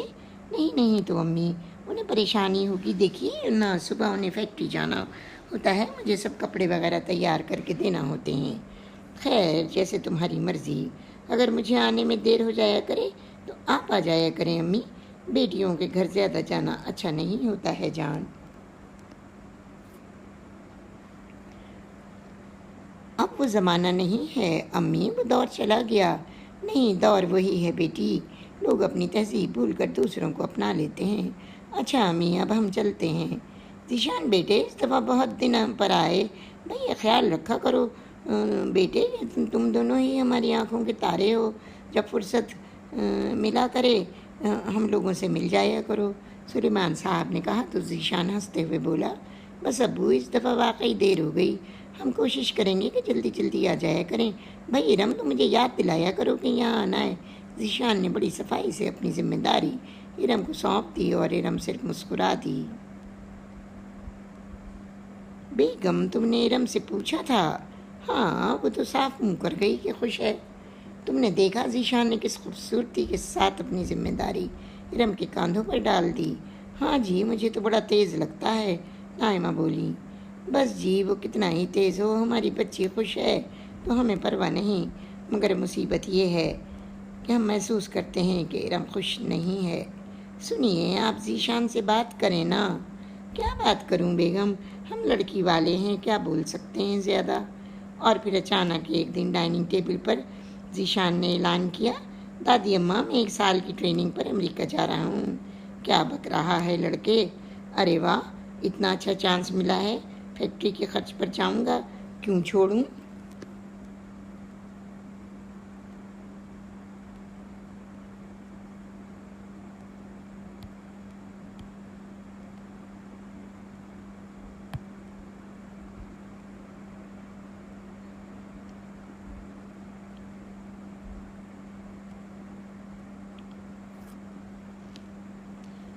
یہ دلہن کو لے کر جائے گا یا نئی نویلی دلہن یہیں رہے گی؟ اف دادی ماں، اب تو تقریباً سال ہو رہا ہے، نئی نویلی کہاں ہے ہماری شادی کو، اور تو 1 سال کے لیے باہر جا رہا ہے؟ ہاں، تو میں جا رہا ہوں، کان کھل کر سن لے ذیشان، اگر بہو نہیں جائے گی تو بھی نہیں جائے گا۔ واہ، یہ کیا بات ہے دادی اماں، میں اپنی بیوی کی خاطر اپنا کیریئر تو برباد کرنے سے رہا، میرے ساتھ ہی آگے بڑھ جائیں گے، میں پیچھے رہ جاؤں گا۔ ارے ابھی تو اس کی گود ہری بھی نہیں ہوئی ہے، سال ہونے کو آیا ہے اور تو بھاگے چلا جا رہا ہے۔ اور یہ سنتے ہی ارم وہاں سے اٹھ گئی تو اس کے کانوں میں ذیشان کی آواز آئی، آپ کی بہو تو خود ڈاکٹر ہے، بہتر جانتی ہوگی، میں کیا بول سکتا ہوں۔ ارے لڑکے، یہ تو ہر وقت دلہن پر طنز کیوں کرتا رہتا ہے؟ شادی تو نے خود ضد کر کے کی تھی، مگر بنتی 1 منٹ تیری نہیں ہے۔ ارے میری بہو لاکھوں میں ایک ہے، ہر چیز کا سلیقہ رکھتی ہے۔ واقعی ہے تو بہت قابل ارم، میں قسمت والا تھا جو مجھے مل گئی، تو قدر نہیں کرتا ہے اس کی۔ یہ آپ سے کس نے کہا؟ یہ آپ نے کیسے جانا؟ تیرے رویے سے۔ اف دادی ماں، میں کیا اسے اپنے سر پہ رکھ لوں؟ بس چپ کر، بہو کا پاسپورٹ بنوا لینا، پھر قدم باہر نکالنے دوں گی، میں وہاں جا کر کوشش کروں گا اسے بلانے کی۔ کتنے دن بعد؟ 3 ماہ بعد تقریباً۔ ٹھیک ہے، پھر ہم تمہیں جانے کی اجازت دے سکتے ہیں، اور ایک شرط یہ بھی ہوگی کہ سال کے بعد جب تم لوگ واپس آؤ گے تو ہمارا پرپوتا ہے پرپوتی تمہاری گود میں ہوگا۔ یہ شرط تو بڑی کڑی ہے۔ یہ کہہ کر ذیشان وہاں سے چلا گیا۔ 1 ہفتے کی بھاگ دوڑ کے بعد وہ جانے کے لیے تیار تھا۔ صاحب کا خط آیا تھا کہ عطیہ نے خوبصورت سے بیٹے کو جنم دیا ہے، اور وہ خط پڑھ کر ارم اداس ہو گئی۔ اتی، تو ماں بھی بن گئی، میری اور تیری شادی ایک ساتھ تو ہوئی تھی، تو شادمانیوں اور کامرانیوں کی منزلیں کس آسانی سے طے کر لے گئی، مگر بہنا میری زندگی کی ساعتوں میں خوشی کی رمق بھی نہیں۔ ایک نہ کردہ گناہ کی سزا مجھے مل رہی ہے عطی، کاش تو جان سکتی کہ ذیشان کی زبان کے تیز نشتر کس طرح میری روح کو لہولہان کرتے ہیں۔ یہ زندگی کا 1 سال میں نے کانٹوں کی سیج سے شروع کیا تھا، اور آج بھی اس کا کوئی آخر نہیں لگتا۔ میں کیا کروں عطی، تو بھی تو دور ہے، ماما سے ابو سے کیسے سب کچھ کہوں؟ ذیشان اور ناراض ہو جائیں گے۔ وہ سوچوں کے صحرا میں غرق تھی، موتیوں کی لڑیاں آنکھوں سے بہہ رہی تھیں، اور اب ذیشان امریکہ جا رہے تھے۔ ابھی تک تو وہ انہیں دیکھ کر ہی دل کی پیاس بجھا لیتی تھی، مگر اب وہ تنہائیوں کا زہر کیسے پیے گی؟ یہ سوچیں اسے پاگل کیے ہوئے تھیں۔ اب کے لب سل گئے تھے۔ وہ ذیشان کے غصے کے آگے کچھ چاہتے ہوئے بھی بول نہیں پا رہی تھی۔ ارم کو بڑی آس تھی کہ ذیشان امریکہ جانے سے پہلے اس سے کچھ نہ کچھ بات ضرور کرے گا، مگر ایسا کچھ بھی نہ ہوا۔ سلیمان صاحب نے ایئرپورٹ پر کہا، بیٹے ارم کو جلد از جلد بلا لینا، یہ یہاں پریشان ہوگی۔ بالکل ابو جان ہی بلا لوں گا، ہمیں پہنچتے ہی اطلاع دینا، اگر سہولت ہوئی تو ٹرنکال کروں گا۔ ہاں یہ ٹھیک ہے، دادی اماں بولی۔ ایئرپورٹ پر سبھی لوگ اسے رخصت کرنے آئے تھے۔ ارم بڑی حسرت سے اسے دیکھ رہی تھی، یہ بے نیازی، یہ بے رخی، اس کی آنکھوں سے آنسو۔ وہ بھابھی اب آپ نہ روئیں، بھیا جلدی بلا لیں گے آپ کو، جوہی نے اسے گلے لگاتے ہوئے کہا تو وہ اپنی سسکی روک کر رہ گئی۔ ریلنگ پر اس کا ہاتھ اٹھا تھا خدا حافظ کہنے کے لیے، مگر وہ رک گیا، وہ چلا گیا، مگر جیسے اپنی اور ارم کی زندگی کی ساری رعنائیاں سمیٹ کر لے گیا۔ ارم کو پیار تھا، اس کی روٹھی روٹھی شخصیت سے پیار تھا، اسے وہ جانتی تھی کہ ایک نہ ایک دن اس کی خاموشی ذیشان کو فتح کر لے گی۔ ذیشان میں بکھر نہیں سکتی، میں ٹوٹ نہیں سکتی، تمہارا خیال غلط ہے، میں نے تم سے نفرت کبھی نہیں کی۔ انسان کی زندگی میں یوں تو بہت لوگ آتے جاتے رہتے ہیں ذیشان، ہم سب سے بے تکلف نہیں ہو سکتے، اور پھر اس پہلی ملاقات میں اگر مجھے یہ معلوم ہو جاتا کہ تم آنے والی کل اپنے نام لکھوا لو گے تو یقیناً میرا رویہ اتنا ہتک آمیز نہیں ہوتا جتنا تھا، اور اب جب کہ تم میرے جیون بھر کے ساتھی بن گئے ہو تو دیکھو مجھ میں کتنی برداشت ہے، کتنا ضبط ہے میرے دل میں تو اتنی بے بس ہوں تمہارے آگے کہ اپنی بیوی ہونے کا حق بھی تم سے نہیں چھین سکتی۔ تمہاری دی ہوئی ایک ہی دھمکی نے مجھے پابند زنجیر کر دیا، میں اس دہلیز کو زندگی میں نہیں موت کے بعد ہی پار کر سکتی ہوں۔ شان، تم نے مجھے غلط جانا، غلط سمجھا، تم اپنے پیار کی ایک جھلک تو دکھاتے، پھر میں سو جان سے اپنا پیار تم پر نچھاور کر دیتی۔ ارم تکیے میں منہ دے کر بری طرح سے سک پڑی، خدایا میں کیا کروں، مجھے راہ دکھا خدایا۔ ذیشان نے چوتھے روز امریکہ سے ٹرنک کال کی تھی، وہ سب ٹی وی لاؤنج میں بیٹھے تھے کہ ٹیلی فون کی گھنٹی بجی۔ ارم ٹیلی فون کی گھنٹی سن کر اٹھ گئی تو ریسیور کان سے لگایا تو وہ ذیشان تھا۔ ہیلو، اور ذیشان تو ہزاروں میں اس کی آواز پہچان سکتا تھا، فوراً بولا، امی کو بلاؤ، ان سے بات کرنا ہے، اور ارم نے بڑی بے بسی سے فون امی کو دے دیا۔ امی جان، آپ کا فون ہے امریکہ سے۔ ہلو بیٹے ذیشان۔ ہلو امی، کیسی ہیں آپ؟ ٹھیک ہوں بیٹے، بہو بھی ٹھیک ہے، تم خیریت سے تو ہو نا؟ جی ہاں، میں یہاں شہاب اور عطیہ بھابھی کے یہاں ہوں اور بالکل خیریت سے ہوں۔ ارے عطیہ کا بیٹا کیسا ہے، اسے دعا کہنا، گول مٹول پیدا ہوا ہے امی، بہت پیارا ہے۔ شہاب نیو جرسی فلائٹ لے کر گیا ہوا ہے۔ اچھا کیا فون کر دیا بیٹے، ہم سب پریشان تھے، اب اگر فون نہ کروں تو پریشان نہ ہوئیے گا، میں خط لکھوں گا۔ اچھا، خدا حافظ ذیشان۔ دادی اماں تمہیں دعا کہتی ہیں، میرا سلام کہیے گا انہیں۔ اچھا، خدا حافظ۔ خدا حافظ بیٹے۔ عمیرہ بیگم نے ریسیور کریڈل پر رکھ دیا اور اپنی ساس سے بولیں، اماں جان ذیشان خیریت سے ہے، شہاب اور عطیہ کے پاس ہے۔ چلو یہ اچھا ہوا عمیرہ، اب مجھے اطمینان رہے گا۔ ارم سوچ رہی تھی کہ وہ عطیہ کو ابھی بھی خط نہیں لکھ سکتی کیونکہ ذیشان وہاں موجود ہے۔ تم نے میری زندگی مفلوج کر دی ذیشان علی خان، تم اپنے دل سے میری نفرت ہزاروں میل دور جا کر بھی نہیں فراموش کر سکے۔ بولو میں کیسے زندہ رہوں، کس کے انتظار کے لیے؟ اور تب اس نے بڑے دکھ کے ساتھ جگنو فلم کا گانا لگا دیا، ہمیں تو شام غم میں کاٹنی ہے زندگی اپنی، جہاں وہ ہے وہیں اے چاند لے جا چاندنی اپنی۔ ارم کو یہ گانا شادی سے پہلے ہی سے بے حد پسند تھا، وہ یہ نہیں جانتی تھی کہ یہ درد بھری آواز اس کی زندگی کی کہانی دہرا رہی ہے۔ تنہائیوں کو زہر تو وہ 1 سال سے پی رہی تھی، مگر اب وہ غم کے سارے سائے زیادہ گہرے ہو گئے تھے۔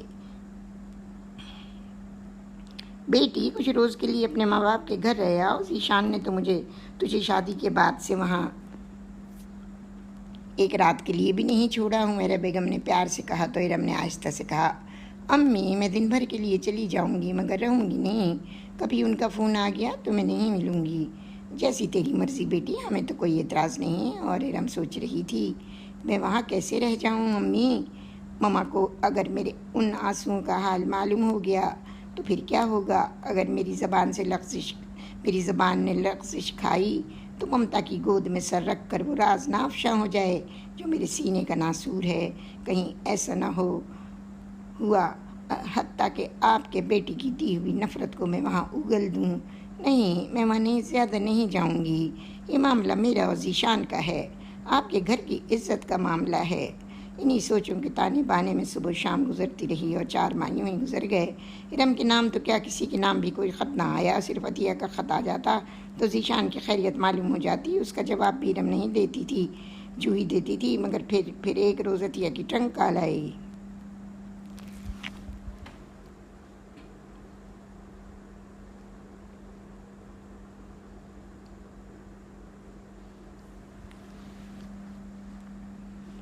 مانی جان، آپ ارم کو فوراً یہاں بھجوانے کا انتظام کریں، ذیشان کچھ بیمار ہے، اسے ارم کی ضرورت ہے، وہ اسپتال میں داخل ہے۔ یا الہی خیر، میرے بچے کو کیا ہوا؟ یوں تو وہ ٹھیک ہے ممانی جان، مگر پھر بھی بیوی سے اچھی خدمت اور کوئی نہیں کر سکتا۔ اس کا پاسپورٹ تو بنا ہوا ہے نا، بس ویزا لگوا کے بھجوا دیجئے۔ آپ لوگ اسے بٹھا دیجئے گا جہاز میں، ہم یہاں اتار لیں گے۔ اور جب عمیرہ بیگم نے بتایا کہ ذیشان بیمار ہے، ارم کو امریکہ بلوایا ہے، تو ارم حیران رہ گئی۔ فلوریڈا میں شہاب رہتے تھے اور عطیہ شہاب کے ساتھ اسے ایئرپورٹ لینے آئی تھی۔ عطیہ سے گلے مل کر وہ بے حد روئی۔ 1.25 سال کے بعد جو ملاقات ہو رہی تھی، عطیہ تو ارم کو دیکھ کر پہچان بھی مشکل سے پائی تھی۔ اس قدر دبلی اور سفید ہو رہی تھی وہ، چہرہ ایک دم ستا ہوا ہو رہا تھا۔ وہ تو بہت پیاری گلابی رنگت کی مالک تھی، پھر یہ کیا ہوا؟ عطیہ نے پل بھر کو سوچا اور بولی، یہ کیا حالت ہے تمہاری؟ ساری صحت برباد ہو گئی ہے۔ سنو، گھر چل کر باتیں کریں گے، ارم آہستہ سے بولی۔ تمام راستہ خاموشی سے گزرا۔ گھر پہنچ کر بھی ارم کو کہیں بھی پر بھی ذیشان نظر نہیں آئے۔ عطیہ اور شہاب حیران تھے۔ جب ارم نہانے چلی گئی تو عطیہ بولی، سنیں جی، مجھے تو کچھ گڑبڑ لگتی ہے۔ ارے پورے راستے ارم نے ذیشان کے بارے میں ایک لفظ بھی نہیں پوچھا۔ ہاں، ذیشان بھی کچھ پریشان سا لگ رہا تھا۔ میں نے پوچھنا چاہا تو بولتا ہی نہیں ہے۔ اچھا کیا جو ہم نے انہیں یہاں بلایا، رات ارم سے کھل کر بات کریں گے۔ دوپہر لنچ کے دوران ہی عطیہ نے ارم کو ٹٹولا، ارم تم جانتی ہو کہ ذیشان کی کار کا کتنا برا ایکسیڈنٹ ہوا ہے؟ اس کی ایک دوست جو ساتھ تھی وہ تو مر گئی، اور ذیشان کے دماغ پر چوٹ آئی ہے۔ وہ جب 1 ہفتے کے کوما کے بعد ہوش میں آیا تو شاید اسے کچھ ٹھیک سے نظر ہی نہیں آ رہا۔ کیا کہہ رہی ہو تم اتی؟ میں ٹھیک کہہ رہی ہوں۔ یہ کیسے ہو سکتا ہے؟ کیسے ہو سکتا ہے اتی؟ اور تم نے پوچھا تک نہیں سارے راستے کہ وہ کیسا ہے، کہاں ہے؟ میں ذکر نہ کرتی تو تم اب بھی نہ پوچھتی۔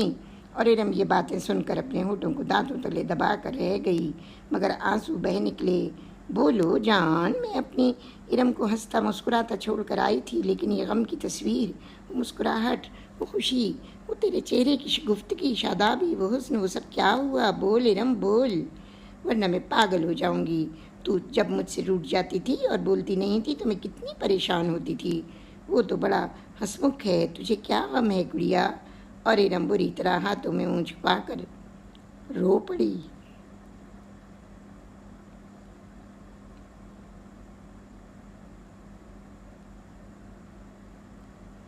تب شہاب اپنی کرسی سے اٹھے اور اس کے بالوں میں ہاتھ پھیرتے ہوئے بولے، ارم تمہارا کوئی بڑا بھائی نہیں ہے، مجھے اگر بڑے بھائی کا مان دے سکو تو اپنی مشکل بتاؤ۔ اگر میرے سامنے نہیں بول سکتی تو تم اتی سے کہہ دو، مگر خدا کے واسطے خاموش نہ رہنا۔ شہاب مننے کو لے کر باہر چلے گئے۔ عطیہ بھی ارم کو لے کر دوسرے کمرے میں آ گئی۔ بول ارم، مجھے بتا کیا بات ہے؟ 4 ماہ سے ذیشان بھی یہاں ہے، وہ بھی کچھ پوچھو تو ہنس کر ٹال دیتا ہے۔ جبھی میں نے تمہیں بلوایا ہے، اب جب کہ اسے تمہاری ضرورت ہے تم وہاں جاؤ گی، رہو گی، مگر مجھے ایسا محسوس ہوتا ہے کہ تم لوگ ابھی تک ایک دوسرے کے لیے اجنبی ہو، ایک دوسرے کے لیے۔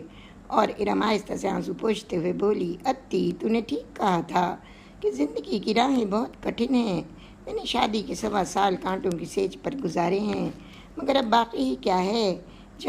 جب ذیشان کی زندگی میں دوسری لڑکیوں نے قدم رکھ لیا ہے تو پھر بیوی کی حیثیت جو پہلے ہی نہ ملی تھی وہ تو بالکل ہی ختم ہو گئی۔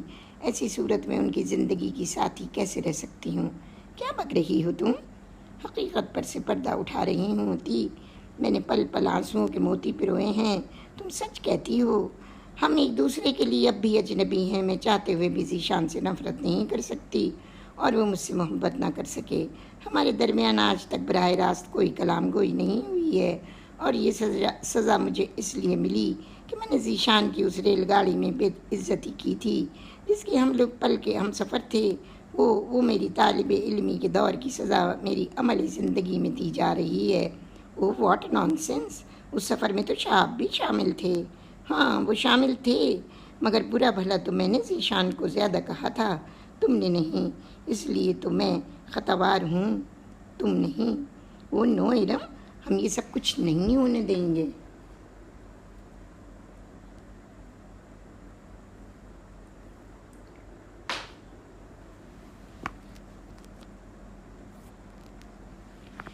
نہیں اتی، تم لوگ بیچ میں نہیں بولو گے. یہ میرا اور ذیشان کا معاملہ ہے. میں ان کی منقوہ ہوں، ان کی خاموشی سے خدمت کروں گی کہ یہ زندگی کا اخلاقی فرض ہے، اور پھر ان کی زندگی سے خاموشی سے نکل جاؤں گی. میں نے بڑی خندہ پیشانی سے ذیشان کا ہر حکم مانا ہے. ڈاکٹری چھوڑی، اپنا شوق چھوڑا، اپنا مستقبل تباہ کیا تاکہ وہ خوش رہ سکیں. مگر اتی، اگر وہ دوسری لڑکیوں کی طرف قدم بڑھائیں گے تو میں اس رشتے کو توڑ کر آگے بڑھ جاؤں گی. ارم نہیں گڑیا، تو یہ نہیں کرے گی. تو نے پہلے ہی رات ذیشان سے معافی کیوں نہیں مانگ لی تھی؟ کس بات کی معافی اتی؟ اگر اسے کوئی بھی بات بری لگی تھی اس بات کی. نہیں اتی، مجھے بھیک میں دی ہوئی شوہر کی محبت نہیں چاہیے تھی. جو محبت دل سے نہ ہو، جو محبت روح کو نہ تڑپا دے، اس کو حاصل کرنے سے کیا فائدہ؟ میں تو اپنے سہاگ کی سیج پر ایک مشرقی دلہن کی طرح ہنسی خواب سجائے بیٹھی تھی. مجھے بھی ہر دلہن کی طرح ارمان تھا کہ آنے والا میری جھولی میں محبت کے پھول اور پیار کا تحفہ ڈالے گا. مگر وہ سب کچھ نہ ہوا. مجھے تو یہ باور کرایا گیا کہ میں انتقام کی وجہ سے بیاہ کر لائی گئی ہوں، اور یہ کہ میری ذرا سی لغزش مجھے اس گھر سے بھی محروم کر دے گی. نہیں، یہ کیسے ممکن ہے؟ میں نے کسی سے کچھ نہیں کہا، خاموشی کو اپنی زبان بنا کر ہر بے رخی سہتی رہی. مگر ہر چیز کی ایک حد ہوتی ہے نا. سزا 1 دن 2 دن بھی دی جا سکتی تھی، مگر وہ سزا اتنی لمبی ہو گئی کہ میں تو اپنا آپ بھی بھول گئی. میں یہ بھی بھول گئی اتی کہ میرا کوئی وجود اس دنیا میں ہے. تم بولو. ماما پوچھتی ہیں میں اداس کیوں ہوں، چپ کیوں ہوں. میں کیا بولوں، کیا کہوں؟ یہی کہ میرا شوہر مجھے اس بات اور اس گستاخی کی سزا دے رہا ہے جو انجانے میں مجھ سے سرزد ہوئی تھی. نہیں، یہ جانے بنا کہ میرا رویہ اس کی ہتک کرنا نہیں تھا. بولو اتی، میں اور تم اکیلے سفر کرتے تھے تو کیا ہم یوں حلوہ بن جاتے کہ لڑکے ہمارے گھروں پر لائن لگا لیتے؟ اگر میں نے ذیشان کو کچھ کہا تھا تو عام سی بات کہی تھی. ہمیں اپنی عزت کی حفاظت تو کرنا تھی نا. ہم اتنے سستے تو نہ تھے اتی جو یوں بک جاتے. اگر ذیشان مجھے اس سزا کے لیے جان سے مار دیتے شادی کی پہلی ہی رات تو مجھے گوارا تھا. مگر یہ پل پل کی اذیت، ذہنی کوفت، پریشانی، ٹینشن، یہ سب کچھ میرے اعصاب کو متاثر کر رہی ہیں. میرا بلڈ پریشر ہائی رہنے لگا ہے، میرے سر میں درد ہونے لگا ہے. میں نارمل نہیں ہوں اتی، میں نارمل نہیں ہوں. ارم بغیر روک ٹوک کے کہے جا رہی تھی. عطیہ سن رہی تھی کہ وہ لاوا تو ارم کے سینے میں 1.25 سال سے پک رہا تھا، اب پھٹ پڑا ہے. تو فکر نہ کر ارم، بس تو جلدی سے تیار ہو کر چل. ذیشان کی طبیعت اچھی نہیں ہے. مگر تو یہ نہیں بتائے گی کہ ان کی خدمت کرنے میں آئی ہوں. تو یہ کہے گی اتی کہ میں ایک نرس ہوں. ذیشان کی آنکھوں کو جب تک آپریشن نہیں ہو جاتا میں وہاں رہوں گی. پٹی کھلنے کے بعد چلی آؤں گی. ارم دل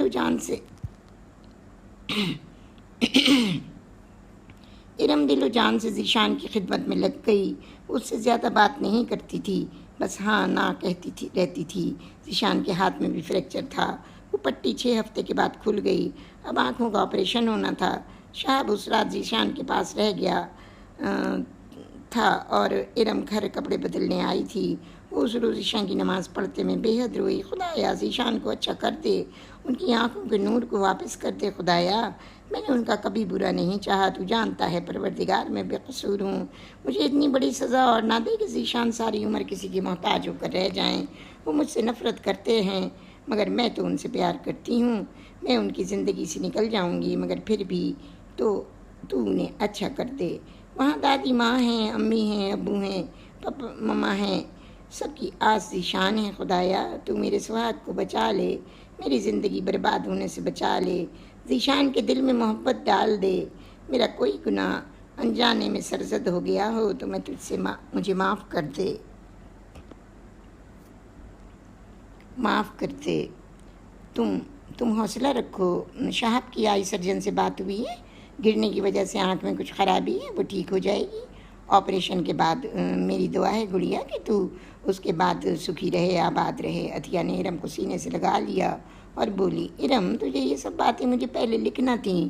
ذیشان شہاب کی بہت بات مانتا ہے، ہم تیری پرابلم پہلے ہی حل کروا دیتے.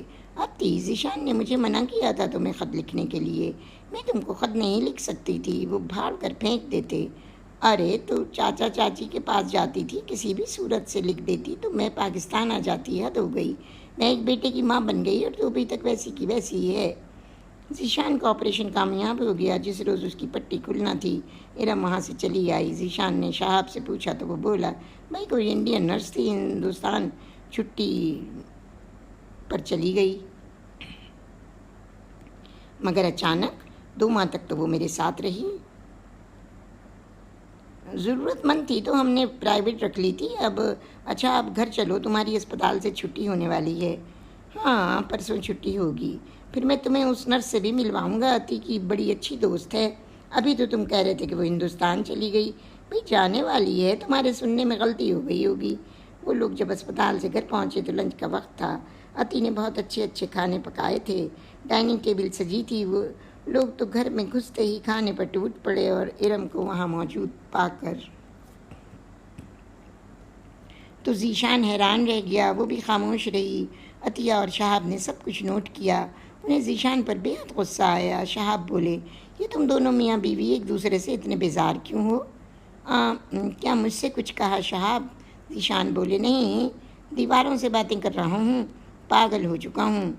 شان، یہ تم نے میری بہنا کو 1.25 سال سے کس جرم کی سزا دی ہوئی ہے؟ حیرت کی بات ہے، تمہاری بیوی پاکستان سے آئی ہوئی ہے اور تم نے اس کی طرف نظر اٹھا کر بھی نہیں دیکھا. میں پوچھ سکتی ہوں کہ کیوں کیا تم نے ایسا؟ اس لیے کہ میں عادی نہیں ہوں اس بات کا. وہ شٹ اپ شان، اگر تمہیں یہ سب کرنا تھا تو ارم سے شادی کیوں کی؟ کیوں تم نے اس جینیس لڑکی کی زندگی برباد کی؟ مجھے ڈاکٹری پسند نہیں ہے، مجھے عورتوں کا جاب کرنا بھی اچھا نہیں لگتا. تو پھر شادی جیسا بڑا قدم کیوں اٹھایا؟ نہ کرتے اس سے شادی، تم تو اپنی جان دیے پڑے تھے کہ جب میں نے عطیہ کے ساتھ شادی کرنے کو کہا تو تم نے فوراً ارم کو پرپوز کرنے کے لیے کہا. اگر تم اس سے محبت نہیں تھی تو نہ کرتے شادی. یہ میں نے کب کہا کہ مجھے اس سے محبت نہیں ہے؟ کیا تمہیں اس سے محبت ہے؟ پھر یہ نفرت کا عنصر بھی، یہ محبت کیسی؟ آخر اس نفرت کی کوئی حد ہے شان. شہاب چیخے. ارم اپنے کمرے میں جا چکی تھی یہ کہتی ہوئی، شہاب بھائی مجھے کسی سے کوئی گلہ نہیں، نہ ان سے نہ اپنی تقدیر سے. اگر ان کی زندگی میں کوئی دوسری عورت آ ہی گئی ہے تو میں ان کے راستے سے ہٹ جاؤں گی. میں ابھی اور اسی وقت پاکستان کی فلائٹ پکڑوں گی. ذیشان بولو، میں ارم کو پاکستان واپس بھیج دوں، مگر اس دفعہ وہ سسرال واپس نہیں جائے گی، وہ اپنے میکے جائے گی اور تم سے ہمیشہ کے لیے رشتہ توڑ کر جائے گی. کیا تم کہیں اور شادی کرنا چاہتے ہو تو پھر اس کو آزاد کر دو اور اپنی دنیا بسا لو. نہیں شہاب بس کرو، میں تو یہ کبھی سوچ بھی نہیں سکتا. جانتے ہو شان، تمہارے ہاتھ سے کہ فوراً بعد ہم نے ارم کو بلوا لیا تھا. اس وقت سے ہندوستانی نرس بن کر یہی تمہاری خدمت کر رہی تھی، تمہاری آنکھوں کی روشنی کے لیے رو رو کر اس کی نے دعائیں مانگی ہیں. آخر تم میری بہن کو کتنی سزا دو گے؟ عطیہ سے سک پڑی. شان، میری ارم معصوم ہے، بولی ہے. تم نے اس کے ارمانوں کا خون کیا، تم نے میری بہن کو خون کے آنسو رلائے ہیں. وہ یہ سب کچھ سہتے سہتے ایک دن مر جائے گی شان. میری بہنہ بہت لاڈوں میں پلی تھی، یہ تم نے اس کو پل پل کی موت کیوں دے دی؟ عورت کی زندگی میں اگر اس کے شوہر کا سچا پیار نہ ہو تو وہ زندگی بڑی کٹھن ہوتی ہے بھائی. اگر اس کی کوئی غلطی تھی تو اس کی معافی میں مانگتی ہوں. نہیں بھابھی، میں نے تو سب کچھ مذاق میں کیا تھا، میں تو ارم کو صرف تنگ کر رہا تھا بات نہ کر کے. یہ بھی تو مجھ سے اپنا حق نہ مانگ سکی، اس نے بھی تو احتجاج نہیں کیا. یہ خاموش مٹی کی مورتی کی طرح رہتی ہے گھر میں. میں نے ایسی لڑکی سے تو شادی کی تمنا نہیں کی تھی. مجھے تو وہی ہنسنے بولنے لڑنے جھگڑنے والی ارم چاہیے تھی. اور دوسرے کمرے میں بیٹھی ارم سوچ رہی تھی، تو خاموشی بھی میرا قصور ہے ذیشان. سزا تم نے مجھے 1.5 سال سے گستاخی اور منہ زوری کی دی ہوئی ہے اور اب میری خاموشی کھٹکتی ہے تمہیں. ٹھیک ہے، میں آج کے بعد سے تمہارے بنا جینا سیکھوں گی. ہم ساتھ تھے تو میں تنہا تھی، اب جب کہ ہمارے راستے الگ ہوں گے تو بھی میں تنہا رہوں گی؟ ہاں ذیشان علی خان، میں بھی انسان ہوں، مٹی کا مادو نہیں ہوں۔ اور اس لمحے ارم کے کانوں سے آواز ٹکرائی، عطیہ بھابھی پلیز کچھ کریں، ہمیں تو اب ایک ننھا منھا مہمان لے کر واپس جانا ہے، ورنہ دادی اماں تو کان کھینچیں گی۔ ٹھیک ہے، ایسا ہے کہ کل شام شہاب 10 روز کے لیے فلائٹ پر جا رہے ہیں، میں بھی ان کے ساتھ چلی جاتی ہوں، تم دونوں پھر میل ملاپ کر لینا۔ یہ گڈ آئیڈیا ہے۔ ذیشان مطمئن ہو گیا کہ کل وہ جھوٹی انا کے سارے پردے گر جائیں گے جو ان کے درمیان حائل ہیں۔ کل وہ جی بھر کے ارم سے معافی مانگے گا، لیکن ادھر ارم اپنے دل میں کچھ اور ہی ٹھانے بیٹھی تھی۔ وہ بھی سوچ بچار کے بعد سو گئی۔ صبح سویرے عطیہ نے سامان کی پیکنگ شروع کر دی۔ ارم ناشتہ بنانے لگی۔ عطی تم کہاں جا رہی ہو؟ میں ذرا 10 روز کے لیے شہاب کے ساتھ ہوائی جا رہی ہوں۔ کیوں؟ مجھے پہلے پاکستان بھیجتی پھر جاتی؟ میں واپس آ جاؤں گی تو تم چلی جانا۔ ارے ہاں ارم، ذرا منّے کے کپڑوں کی پیکنگ کر دو پلیز۔ کر دوں گی۔ اور ہاں عطی، یہ بیڈ روم میں ڈھیر سارے پھول کیوں رکھے ہیں؟ ارے وہ پھول دراصل شہاب کے ایک دوست ہیں، وہ اور ان کی بیوی امریکہ ہنی مون منانے آ رہے ہیں۔ کب آ رہے ہیں؟ شاید آج رات آ جائیں۔ اچھا، تو تم ان کے لیے کمرہ سجا رہی ہو؟ ہاں، انہیں امریکہ پہلی بار آنے پر ویلکم نہیں بولیں گے کیا؟ بڑے پیارے پھول ہیں گلاب کے یہاں۔ ہاں، یہاں بہت بڑے بڑے گلاب ہوتے ہیں۔ اور پھر عطیہ نے نہایت خوبصورتی سے شہاب کے ساتھ مل کر کمرہ سجایا، اور پھر شام ہو گئی اور کچھ ہی دیر بعد شہاب اور عطیہ کو ان کے دوست ایئرپورٹ چھوڑنے کے لیے آ گئے۔ وہ لوگ چلے گئے۔ ذیشان تو صبح ہی سے ہی نہ جانے کہاں غائب تھا۔ ارم کے لیے موقع بہت اچھا تھا۔ اس نے جلدی سے اپنا سامان باندھا، صرف ایک سوٹ کیس ہی تو تھا، اور پھر اس نے عطیہ کے نام خط لکھا: میری جان سے زیادہ عزیز بہن عطی، ڈھیر سارا پیار۔ تم مجھے چھوڑ کر کیوں گئی ہو یہ میں جانتی ہوں۔ یہ کمرہ کس کے لیے سجا ہے یہ بھی مجھے معلوم ہے، مگر عطی مجھے مانگے کی محبت نہیں چاہیے۔ میں اتنی بے قیمت نہیں کہ جب ذیشان نے چاہا مجھے دھتکار دیا، میری خواہشات کو کچلا، میری سہاگ رات کا خون کیا، مجھے رلایا تڑپایا۔ میں نے زندگی میں پہلی بار ان ظلموں کی سرحد کو پار کیا ہے۔ تو کہتی تھی نا عطی، زندگی کٹھن ہوتی ہے، اگر ساتھی اچھا نہ ہو تو میں وہ خاردار حدیں پار کر آئی ہوں۔ میں ان احساسات کی بھٹی میں سلگ کر اب کندن بن گئی ہوں۔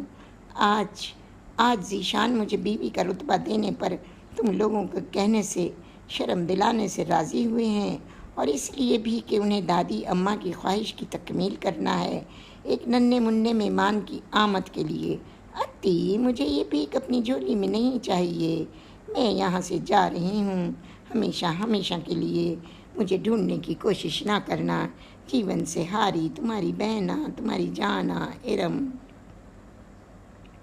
اور پھر اس نے ایک پرچہ ذیشان کے نام لکھا: محترم ذیشان علی خان صاحب، السلام علیکم۔ بڑی عجیب بات ہے کہ ہمارا رشتہ اتنا نازک ہے کہ ہم تحریری بات کر رہے ہیں۔ علی عطی ہمارے لیے پھولوں بھرا سیج سجا کر مجھے بے وقوف بنا کر چلی گئی ہے، مگر میں آپ کو یہ بتا دینا چاہتی ہوں کہ ارم بے قیمت نہیں۔ ارم ٹوٹ سکتی ہے، بکھر نہیں سکتی۔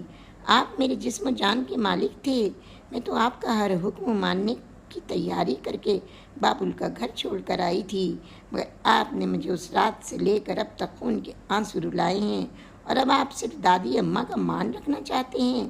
میں احتجاجاً اس گھر سے اور آپ کی زندگی سے جا رہی ہوں، وہ سب کچھ بھولنے کے لیے، وہ آپ کا برتاؤ، وہ دل دوز کاٹ دار جملے، میں ان کی کسک کیسے بھول سکتی ہوں۔ علی، کاش ہم لوگ ریل گاڑی میں نہ ملے ہوتے، تو آج میرے ماتھے پر وہ داغ نہ ہوتا جو آپ نے لگایا ہے۔ میں اپنی شناخت کھو چکی ہوں۔ آپ کو ڈاکٹر سے نفرت ہے تو پھر مجھ سے بھی ہوئی نا۔ تو علی، ہم جدا ہوتے ہیں، جدائی ہمارے درمیان شاید محبت کی رمق پیدا کر دے۔ مجھے ڈھونڈنے کی کوشش نہ کیجیے گا، میں زندہ رہوں گی تاکہ اپنی قیمت پہچان سکوں، اپنی شناخت کر سکوں، اور جب بھی آپ کے دل میں میری سچی محبت، میرا پیار جاگ اٹھے تو مجھے سچے دل سے آواز دینا، میں خود بخود اپنی منزل تلاش کر کے لوٹ آؤں گی۔ خدا حافظ علی، آپ کی ارم ذیشان۔ یہ دونوں خط ارم نے طے کر کے میز پر رکھے اور خود وہ گھر لاگ کر کے چلی گئی۔ اسے معلوم تھا کہ بنگلے کی چابی ذیشان کے پاس بھی ہے۔ رات کے 9 بجے تھے۔ وہ سیدھی اپنی ایک دوست نرس گیتا کے گھر پہنچی، جس سے اس نے اسپتال میں رہنے کے دوران امریکہ میں ہی دوستی کی تھی۔ ارے ڈاکٹر ارم، خیریت؟ اس وقت یہاں کیسے؟ گیتا، مجھے تمہاری مدد کی ضرورت ہے۔ کیوں، کیا بات ہے؟ میں تو اپنے اپارٹمنٹ میں اکیلی ہی ہوں۔ میں تمہیں سب کچھ بتاؤں گی گیتا، مجھے صرف اس وقت کے لیے اپنے گھر رہنے دو، جب تک مجھے سیٹ کنفرم نہیں ہو جاتی۔ ارے تم 2 ماہ رہو، ہمیں پرواہ نہیں ہے۔ گیتا، تمہارا آج ڈے آف ہے کیا؟ ارے ابھی 6 بجے آئی ہوں، اب پرسوں صبح جاؤں گی۔ تم مزے سے رہو، کھانا کھاؤ گی؟ ہاں، میں تمہارے ساتھ کچھ کھا لوں گی۔ کھانا تیار تھا مگر میں نے غصے میں نہیں کھایا۔ میں نے آج بڑے مزیدار آلو کی بھاجی بنائی، تم کھاؤ۔ پوری بھی بنا رہی تھی تو کچھ زیادہ ہی بن گئی، خیال نہ رہا۔ شاید تم آنے والی تھی نا، شاید اس لیے۔ ٹھیک ہے، میں ضرور تمہارے ساتھ شیئر کروں گی کھانا۔ تم ایسا کرو کہ نائٹ گاؤن پہن لو، میں کھانا لاتی ہوں۔ ذرا ہی دیر میں ارم کپڑے تبدیل کر کے آ گئی تو دونوں نے بیٹھ کر کھانا کھایا، اور ارم بڑے غور سے اسے دیکھتے ہوئے بولی، گیتا، میری تم سے دوستی مختصر صحیح، مگر ہم دونوں اچھی دوست بھی بن سکتے ہیں، ہمیشہ ہمیشہ کے لیے۔ مجھے منظور ہے ارم، تم جیسی پیاری لڑکی کو دوست کون نہیں بنائے گا؟ یہ اجنبی ملک ہے، مجھے یہاں آئے ہوئے صرف 2 ماہ ہوئے ہیں۔ تم سے اسپتال میں دوستی ہو گئی تھی، میں اچانک چلی آئی، تم ڈسٹرب تو نہیں ہوئی؟ میرا یوں آنا تمہیں برا تو نہیں لگا؟ ارے نہیں، یہاں تو ہم ترستے ہیں کوئی ہندوستانی یا پاکستانی ملے تو بات کریں۔ مجھے خوشی ہے کہ تم نے کسی غیریت کے بغیر مجھے دوست سمجھا اور آ گئیں۔ گیتا، میں تمہیں شارٹ فارم میں چھوٹی سی کہانی سناؤں گی، اور وہ کہانی میری اپنی ہوگی۔ اور پھر ارم نے گیتا کو پوری کہانی مختصر سنا دی۔ پھر کہا، بولو گیتا، میں کیا کروں؟ میں نے فیصلہ کیا ہے کہ میں پاکستان بھی واپس نہیں جاؤں گی۔ تو پھر کہاں جاؤ گی؟ میں کسی دوسرے ملک میں جاب کر لوں گی یا پھر مزید تعلیم حاصل کروں گی۔ ارے ہاں، میں تمہاری اس سلسلے میں مدد کر سکتی ہوں۔ وہ کیسے؟ ویانا میں کچھ اسکالرشپس نکلے ہیں ہائر اسٹڈیز کے لیے، مگر اپنا پیسہ خرچ کرنا پڑے گا۔ تم وہ فکر نہ کرو، میرے پاپا مدد کریں گے۔ تو ایسا ہے کہ میرا بڑا بھائی اور بھابھی وہیں ویانا میں رہتے ہیں، بزنس کرتے ہیں۔ میں تمہاری یہ مدد کر سکتی ہوں کہ تم ان کے پاس ٹھہر کر سہولت حاصل کر سکتی ہو۔ یہ تمہاری میرے پر بہت بڑی احسان مندی ہوگی۔ ٹھیک ہے، میں کل صبح ہی بھائی کو ٹرنک کال کرتی ہوں، بک ابھی کرا دیتے ہیں۔ کل میرا ڈے آف بھی ہے۔ ارے ہاں، تم اپنے کاغذات لائی ہو؟ ہاں، وہ تو میں نے اپنی سی وی بہت دھیان سے اور کاغذات پاکستان سے ساتھ رکھ لیے تھے۔ گیتا نے دوسرے روز اپنے بھائی موہن سے بات کر کے ارم کے جانے کا بندوبست کر دیا۔ وہ ہر قیمت پر عطیہ اور شہاب کے آنے سے پہلے چلی جانا چاہتی تھی، اور ایسا ہی ہوا۔ وہ چلی گئی ویانا، بابل کے دیش سے، سجنا کے دیش سے دور۔ جہاز میں کھڑکی سے سر ٹکائے ارم دھندلائے ہوئے شیشوں کو صاف کرنے لگی۔ اس کی آنکھوں سے آنسو ٹپکے۔ تو ذیشان علی، آج سے ہم اور تم اپنی الگ دنیا بسانے چلے ہیں۔ تمہیں نہیں معلوم علی، جب ہم ریل گاڑی میں ملے تھے تو تم سے لڑتے لڑتے مجھے تم اچھے لگنے لگے تھے، مگر جب تم نے مجھے غارت سے دھتکار دیا تو اس دن میں ٹوٹ گئی، اپنا آپ سنبھالے رہی، اس لیے کہ مما اور پاپا کے آنسو میں نہیں دیکھ سکتی تھی۔ مگر آج میں اس لیے تمہاری دنیا سے نکل آئی ہوں تاکہ تمہارے دل میں میرا پیار، میری محبت شاید جاگ جائے۔ علی، ہم جیون ساتھی ہیں اور رہیں گے۔ جب چیز کھو جاتی ہے نا تو انسان کو اس کے لیے کریز ہو جاتا ہے، اس کی چاہ بڑھ جاتی ہے۔ میں تم کو بغیر کسی حیل و حجت کے، بغیر بھاگ دوڑ کے بہت آسانی سے حاصل ہو گئی تھی نا، تو تم نے مجھے بے قیمت جانا، ٹھوکر پہ ٹھوکر لگاتے رہے مجھے۔ مگر آج علی، عورت اتنی بے قیمت نہیں ہے۔ آج عورت مردوں کے شانہ بشانہ چل رہی ہے۔ عورت اب مر چکی ہے جو اپنے حق کے لیے لڑ نہیں سکتی تھی۔ میں تعلیم یافتہ ہوں، مجھے اپنے شوہر کی محبت حاصل کرنے کا حق ہے، اور اگر اس میں دراڑ پڑنے لگے تو اسے بند کرنے کی کوشش بھی کرنا چاہیے۔ میں علی اس دراڑ کو بھرنے کی ہی کوشش کر رہی ہوں۔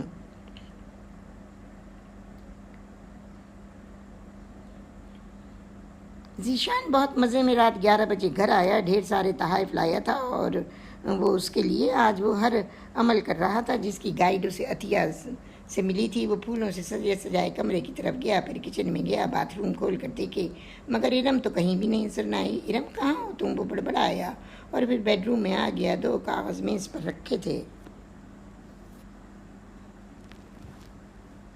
اس نے انہیں کھولا، پڑھا اور سر پکڑ لیا۔ Oh no no Iram, you can't do this, یہ اجنبی ملک ہے، تم تنہا کہاں چلی گئیں؟ کہاں ارم؟ میں تو آج تم کو وہ سب کچھ دینا چاہتا تھا جس کی تم کو چاہ تھی، اپنا پیار، اپنی محبت، سب کچھ۔ ارم تم ٹھہری تو ہوتی، یہ تم نے کیا کیا؟ میں پاکستان میں سب کو کیا منہ دکھاؤں گا؟ کیا کہوں گا امی اور دادی جان سے کہ ان کی بہو کہاں چلی گئی؟ وہ رو پڑا، تم نے ایسا کیوں کیا؟ کیوں مجھے اتنی بڑی سزا دی؟ میں تمہیں کہاں ڈھونڈوں گا؟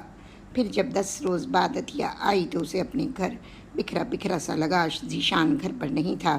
کمرے میں آئی تو بیڈ روم میں مرجھائے ہوئے پھولوں کی جھالریں لٹک رہی تھیں، ہر چیز پر دھول ہی دھول تھی، کچن بھی الٹا پڑا تھا۔ اوہ خدایا، شہاب یہ سب کیا ہے؟ یہ ہمارا گھر اتنا ویران اور گندا ہو رہا ہے۔ یہ دونوں بھی نہیں ہیں۔ ہاں ہم تو تالا کھول کر ہی آئے ہیں، میری چھٹی حس کہہ رہی ہے کہ کچھ گڑبڑ ہے۔ ہاں لگ تو مجھے بھی ایسے ہی رہا ہے۔ چلو پہلے تم منّے کو سنبھالنا، میں صفائی کر لوں، بلوور لگا کر ڈسٹنگ کر دوں، پھر منّے کو لے کے آئیے گا۔ ٹھیک ہے، میں ذرا منّے کو لانگ ڈرائیو پر اور پارک لے جاتا ہوں، تم گھر کو سیٹ کرو۔ اور جب عطیہ نے صفائی شروع کی تو اسے خاصا وقت لگ گیا۔ پھر وہ نہائی دھوئی اور پھر تھک کر ایک کپ کافی کا لے کر بیڈ پر دراز ہو گئی۔ کافی گرم تھی، اس نے دراز کھولی اپنا ہیئر ڈرائر نکالنے کے لیے تو اسے 2 پرچے ملے۔ اس نے کھولا اور ارم کے خط پڑھے۔ وہ چیخ پڑی، نہیں ارم، یہ تم نے کیا کیا؟ یہ میری گڑیا بہن، یہ تم نے کیا کیا؟ چاچا چاچی نے تو میرے اور شہاب کے بھروسے تجھے یہاں بھیجا تھا، میں ان کو کیا کہوں گی؟ وہ سسک پڑی اور تب شہاب آ گئے، وہ ان سے لپٹ گئی۔ شہاب، یہ نہیں ہو سکتا، میری بہن ایسے کیسے چلی گئی؟ ذیشان نے اسے کچھ کہا ہوگا، دیکھو یہ خط۔ نہیں، ہمارے جانے کے بعد ان کی ملاقات شاید نہیں ہوئی ہے، ورنہ وہ یہ خط کیوں لکھتی؟ ہاں شہاب، ذیشان نے میری سمنی بہن کی زندگی برباد کر دی، اسے گھر سے بے گھر کر دیا، میں ذیشان کو کبھی معاف نہیں کروں گی۔ اور بڑی دیر تک عطیہ شہاب کے سینے میں منہ چھپائے روتی رہی۔ شہاب فکر مندی سے بولے، ہم اسے کہاں ڈھونڈیں؟ کہاں ڈھونڈیں گے؟ وہ امریکہ سے چلی گئی ہوگی، کہیں خودکشی نہ کر لے۔ نہیں، خودکشی اس نے کہا ہے کہ میں نہیں کروں گی، اس لیے کہ وہ ڈاکٹر ہے، زندہ رہے گی۔ حوصلہ رکھو عطی، وہ مل جائے گی انشاءاللہ۔ ذیشان نشے کی حالت میں لڑکھڑاتے ہوئے رات 11 بجے گھر میں داخل ہوئے تو عطیہ کا ایک زوردار تماچا ان کے گالوں پر پڑا۔ ذیشان، تم نے شراب پی کر ہمارے گھر میں قدم رکھنے کی ہمت کیسے کی؟ بھابھی، وہ چکرا کر گر رہا تھا۔ مر گئی تمہاری بھابھی؟ وہ تو اسی وقت مر گئی تھی جب اس کے گھر سے باہر اس کی پیاری بہن ارم چلی گئی تھی، اور تم کتنے نیچ ہو، اسے روک بھی نہ سکے، ڈھونڈ نہ سکے اسے۔ ہاں بھابھی، ارم چلی گئی مجھے تڑپانے کے لیے، میں نے بھی تو اسے بہت بڑی سزا دی تھی، اب وہ چلی گئی، میں نے اسے بے قیمت سمجھا تھا، عاری ہو گیا تھا ہر احساس سے، مجھے اب احساس ہوا ہے بھابھی کہ وہ کتنی پیاری تھی۔ ہاں احساس ہوا تمہیں؟ یہ احساس ہوا ہے کہ تم نے اپنی معاشرت چھوڑ کر شراب پینا شروع کر دی ہے؟ تم میری بہن کے قاتل ہو، میں تمہیں معاف نہیں کروں گی۔ ارم میرے گھر سے چلی گئی تو آج سے اس گھر کے دروازے تمہارے لیے بھی بند ہو گئے۔ عطی، اسے رات کو یہاں رہنے دو، یہ صبح ہاسٹل چلا جائے گا یا پھر کسی اپارٹمنٹ میں، ابھی یہ اپنے ہوش میں نہیں ہے۔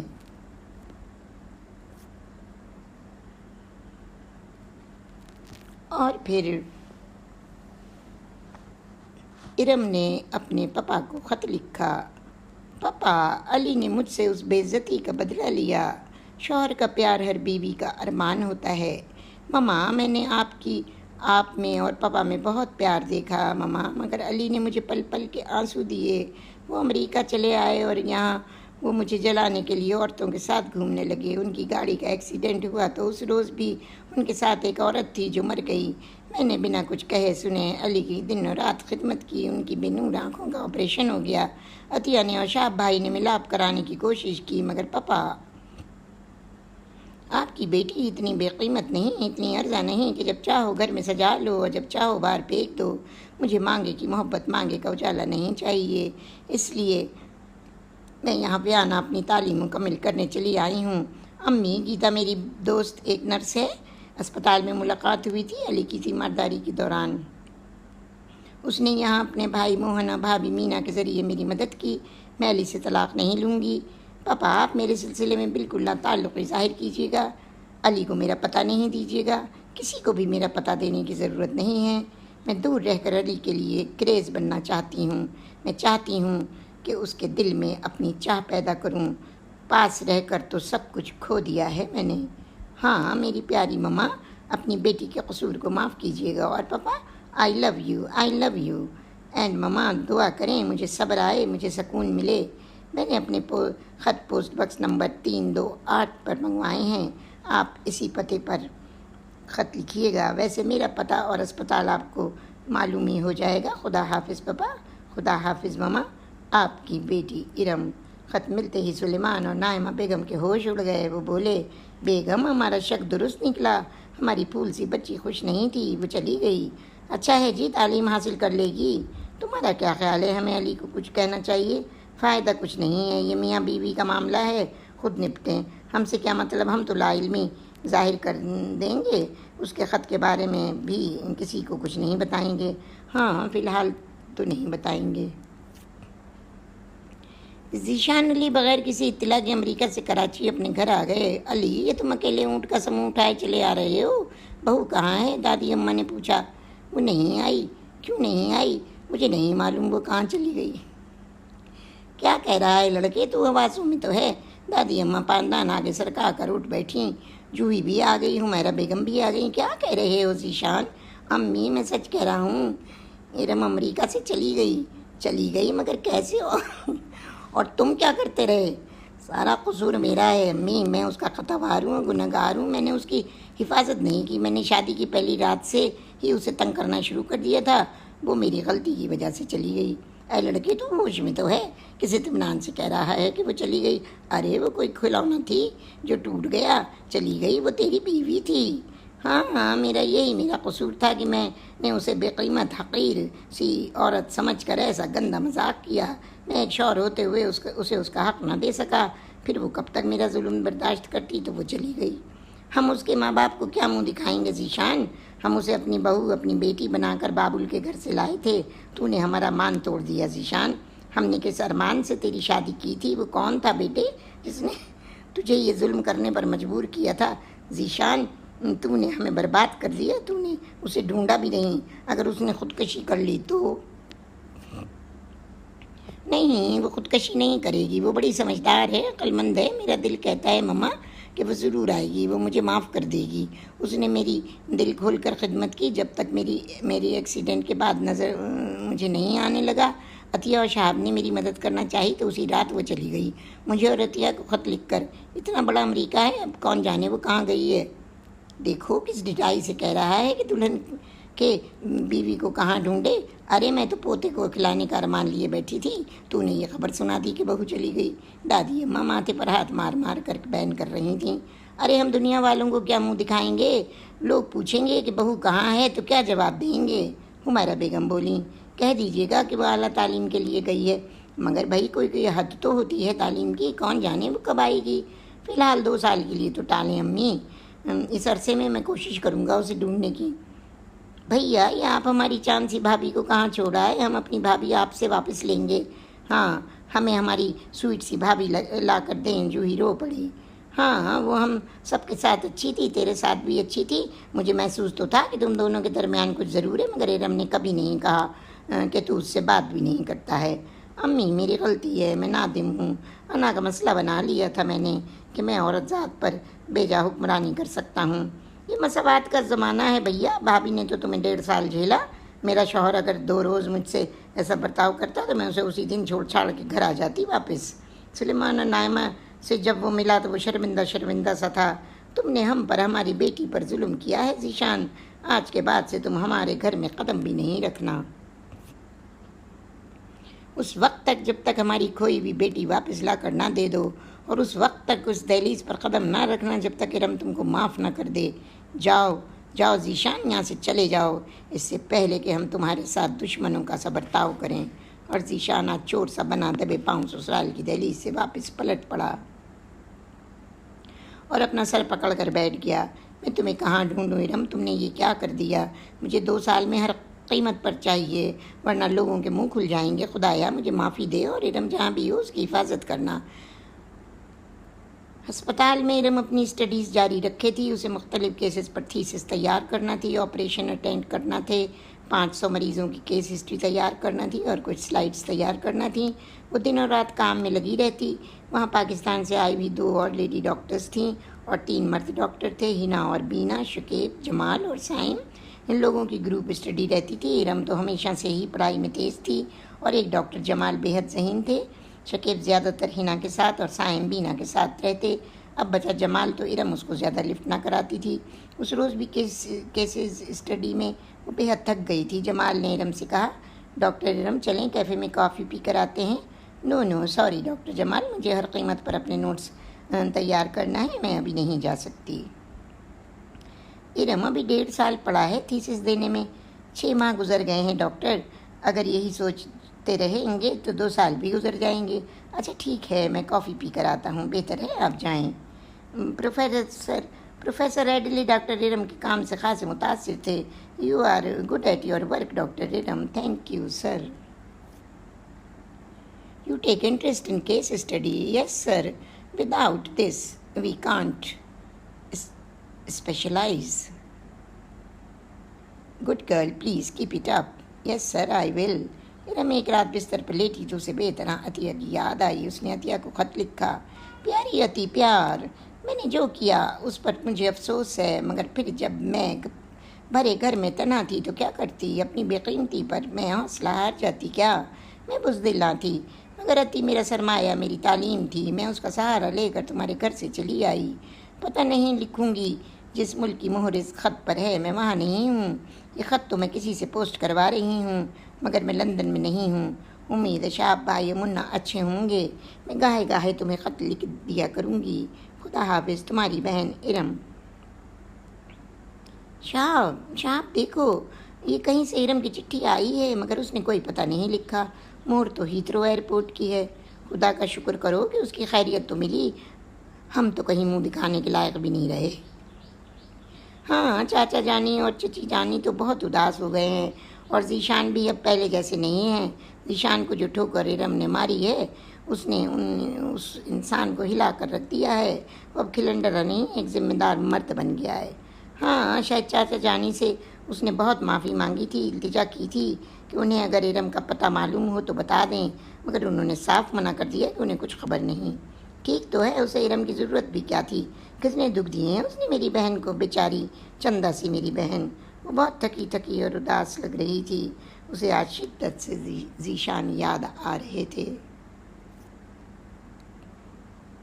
وہ اسپتال سے ابھی واپس آئی تھی۔ ذیشان، علی تم نے ایسا کیوں کیا علی؟ میرے کومل سے دل کو کیوں توڑا؟ میرے نازک سے وجود کو کیوں ایذا دی علی؟ تم میرے ہو، صرف میرے، تم پر میرا حق ہے۔ میں تم کو پا کر کھونے کی متحمل نہیں ہو سکتی، کیونکہ میری زندگی کی کتاب اور اس کے پہلے ورق پر ذیشان علی خان کا نام درج ہے، اور پاپا نے کہا تھا کہ یہ نام میرے ساتھ میری قبر میں بھی جائے گا۔ تم سمجھتے ہو نا علی؟ کیوں کیا تھا بے عزت؟ کیوں میری خواہشات کو مسئلہ روندا تھا؟ اس لیے کہ میں ایک کمزور اور ناتواں لڑکی تھی جس کو تم سب مرد حقیر و ذلیل سمجھتے ہو۔ علی، میں 2 سال بعد تمہاری زندگی میں دوبارہ آؤں گی، اور اگر اس وقت بھی تم نے مجھے کچھ نہ دیا تو پھر میری اور تمہاری راہیں الگ الگ ہو جائیں گی، کبھی نہ ملنے کے لیے شاید۔ وہ سوچتی رہی، اور پھر وہ سوچتے سوچتے سو گئی۔ اس نے لیمپ کا بٹن بند کیا اور نیند کی آغوش میں چلی گئی۔ آپ ہمارے گھر چلیں گی نا آنٹی؟ شونی نے آہستہ سے کہا۔ ہاں بیٹے، بس ایک ویکینڈ میں ضرور چلوں گی، کچھ ہوم سک سی ہو رہی ہوں۔ مینا بھابھی کے ہاتھ کا کھانا کھا کر قرار آئے گا۔ ہاں چل ارم، پتہ ہے گیتا آئی ہے؟ سچ گیتا آئی ہے؟ مجھے ملنے کیوں نہیں آئی؟ پلین سے ہی اسے بخار میں پڑی ہے بیچاری۔ پھر تو بھابھی میں ابھی چلتی ہوں آپ کے ساتھ۔ وہ لوگ تھوڑی ہی دیر میں بلا پہنچ گئے۔ ہیلو گیتا، کیسی ہو؟ ارے تو آ گئی ارم، کیسی ہو تم؟ بس پلین سے ہی بخار چڑھ گیا۔ دوائی لی تم نے؟ کیا لوں doctor? First let me check you. Iram نے آلے سے معائنہ کر کے دوا بھی لکھ دی۔ موہن بھیا، آپ یہ دوا بھی گیتا دوائیں گیتا کو لا دیں؟ بس ابھی لایا، 2 منٹ کی ڈرائیو پر کیمسٹ کی دکان ہے۔ ذرا ہی دیر میں وہ دوا آ گئی تو ارم نے اپنے ہاتھ سے گیتا کو کھلا دی۔ مینا بھابھی دودھ لے آئیں۔ لو گیتا، یہ گرم گرم اوولٹین دودھ پی لو۔ ارم نے دوا کھلائی ہے، ابھی بخار اتر جائے گا۔ دوا اور دودھ پینے کے بعد گیتا خاموشی سے لیٹ گئی۔ چلو ارم، ہم ڈنر کر لیں؟ چلیے بھابھی، مجھے بھی سخت بھوک لگی ہے۔ وہ لوگ کھانا کھانے بیٹھ گئے۔ ارم کو تو آج سبزی دال بےحد اچھی لگی۔ ڈیلیشیس بھابھی، ریئلی بہت کھا لیا۔ تم گوشت کو تو ترس گئی ہوگی۔ ارے نہیں، ایسا ہے بھابھی کہ ہمارے ساتھ کچھ میل ڈاکٹرز بھی ہیں۔ ہم لوگ مرغی وغیرہ خرید لاتے ہیں اور وہ لوگ ذبح کر دیتے ہیں، بس پھر کھانا بنا لیتے ہیں، روسٹ وغیرہ بنا کے کھا لیتے ہیں، فرائی کر لیتے ہیں، ورنہ تو ہمیں جھٹکے کا گوشت پسند نہیں ہے۔ گیتا، اب کیسی طبیعت ہے؟ اچھی ہوں۔ ارے اب تو بخار بالکل اتر گیا ہے، ارم نے ماتھے پر ہاتھ رکھ کر کہا۔ ہاں، پسینہ آ رہا ہے۔ اچھا ہے، بخار تو اب نہیں آئے گا۔ میں چلوں؟ کل آؤں گی تمہیں دیکھنے، پھر باتیں کروں گی۔ اچھا تم جاؤ، مجھے بھی سیڈیشن کی وجہ سے نیند آ رہی ہے۔ شب بخیر، شب بخیر گیتا، شب بخیر۔ تمہیں عطیہ ملی تھی کیا؟ ہاں، ڈاکٹر عطیہ اسپتال میں ملی تھیں۔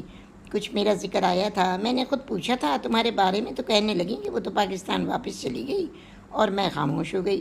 اچھا کیا گیتا، عطی کو میرا نام و نشان نہ دینا، ورنہ ذیشانیات پہنچ جائے گا۔ میں اتنی بے وقوف تو نہیں۔ ویسے تمہارے آنے کے کچھ دن بعد ہی ڈاکٹر عطیہ نے کہا تھا کہ ذیشان بھی پاکستان چلے گئے ہیں۔ اچھا ہوا گیتا وہ پاکستان چلے گئے۔ پھر ارم نے کہا، میں نے اپنے پاپا اور مما کو خط لکھا تھا، انہوں نے ذیشان پر ظاہر نہیں کیا کہ انہیں میرے بارے میں کچھ علم ہے، اور نہ ہی انہوں نے اسے پتہ دیا ہے۔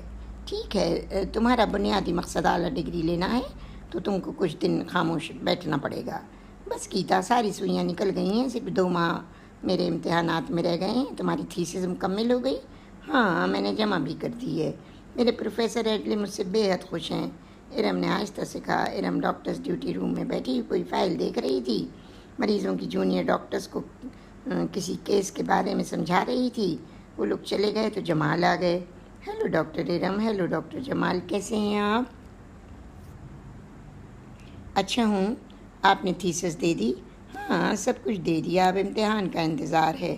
پھر جمال نے سوال کیا، میرے ساتھ کمبائنڈ اسٹڈی کریں گی آپ؟ میں اس بات کی قائل نہیں ہوں، مگر چلیے اگر آپ کہتے ہیں تو میں کر لوں گی۔ اور پھر اس اسٹڈی کے دوران جمال ارم کے بہت نزدیک آ گیا۔ ارم، مجھے اپنے بارے میں کچھ بتاؤ۔ کیا بتاؤں؟ یہی کہ تمہارے ابو کیا کرتے ہیں، اور تم لوگ کتنے بہن بھائی ہو، وغیرہ وغیرہ۔ میں اکلوتی ہوں اور میرے ابو بڑے بزنس مین ہیں، بس یہی میری کہانی ہے۔ میرا ایک چھوٹا بھائی ہے اور 2 بہنیں ہیں۔ بڑی خوش قسمت ہیں وہ بہنیں جن کے بھائی ہوتے ہیں۔ کیا تم بھائی کی کمی محسوس کرتی ہو؟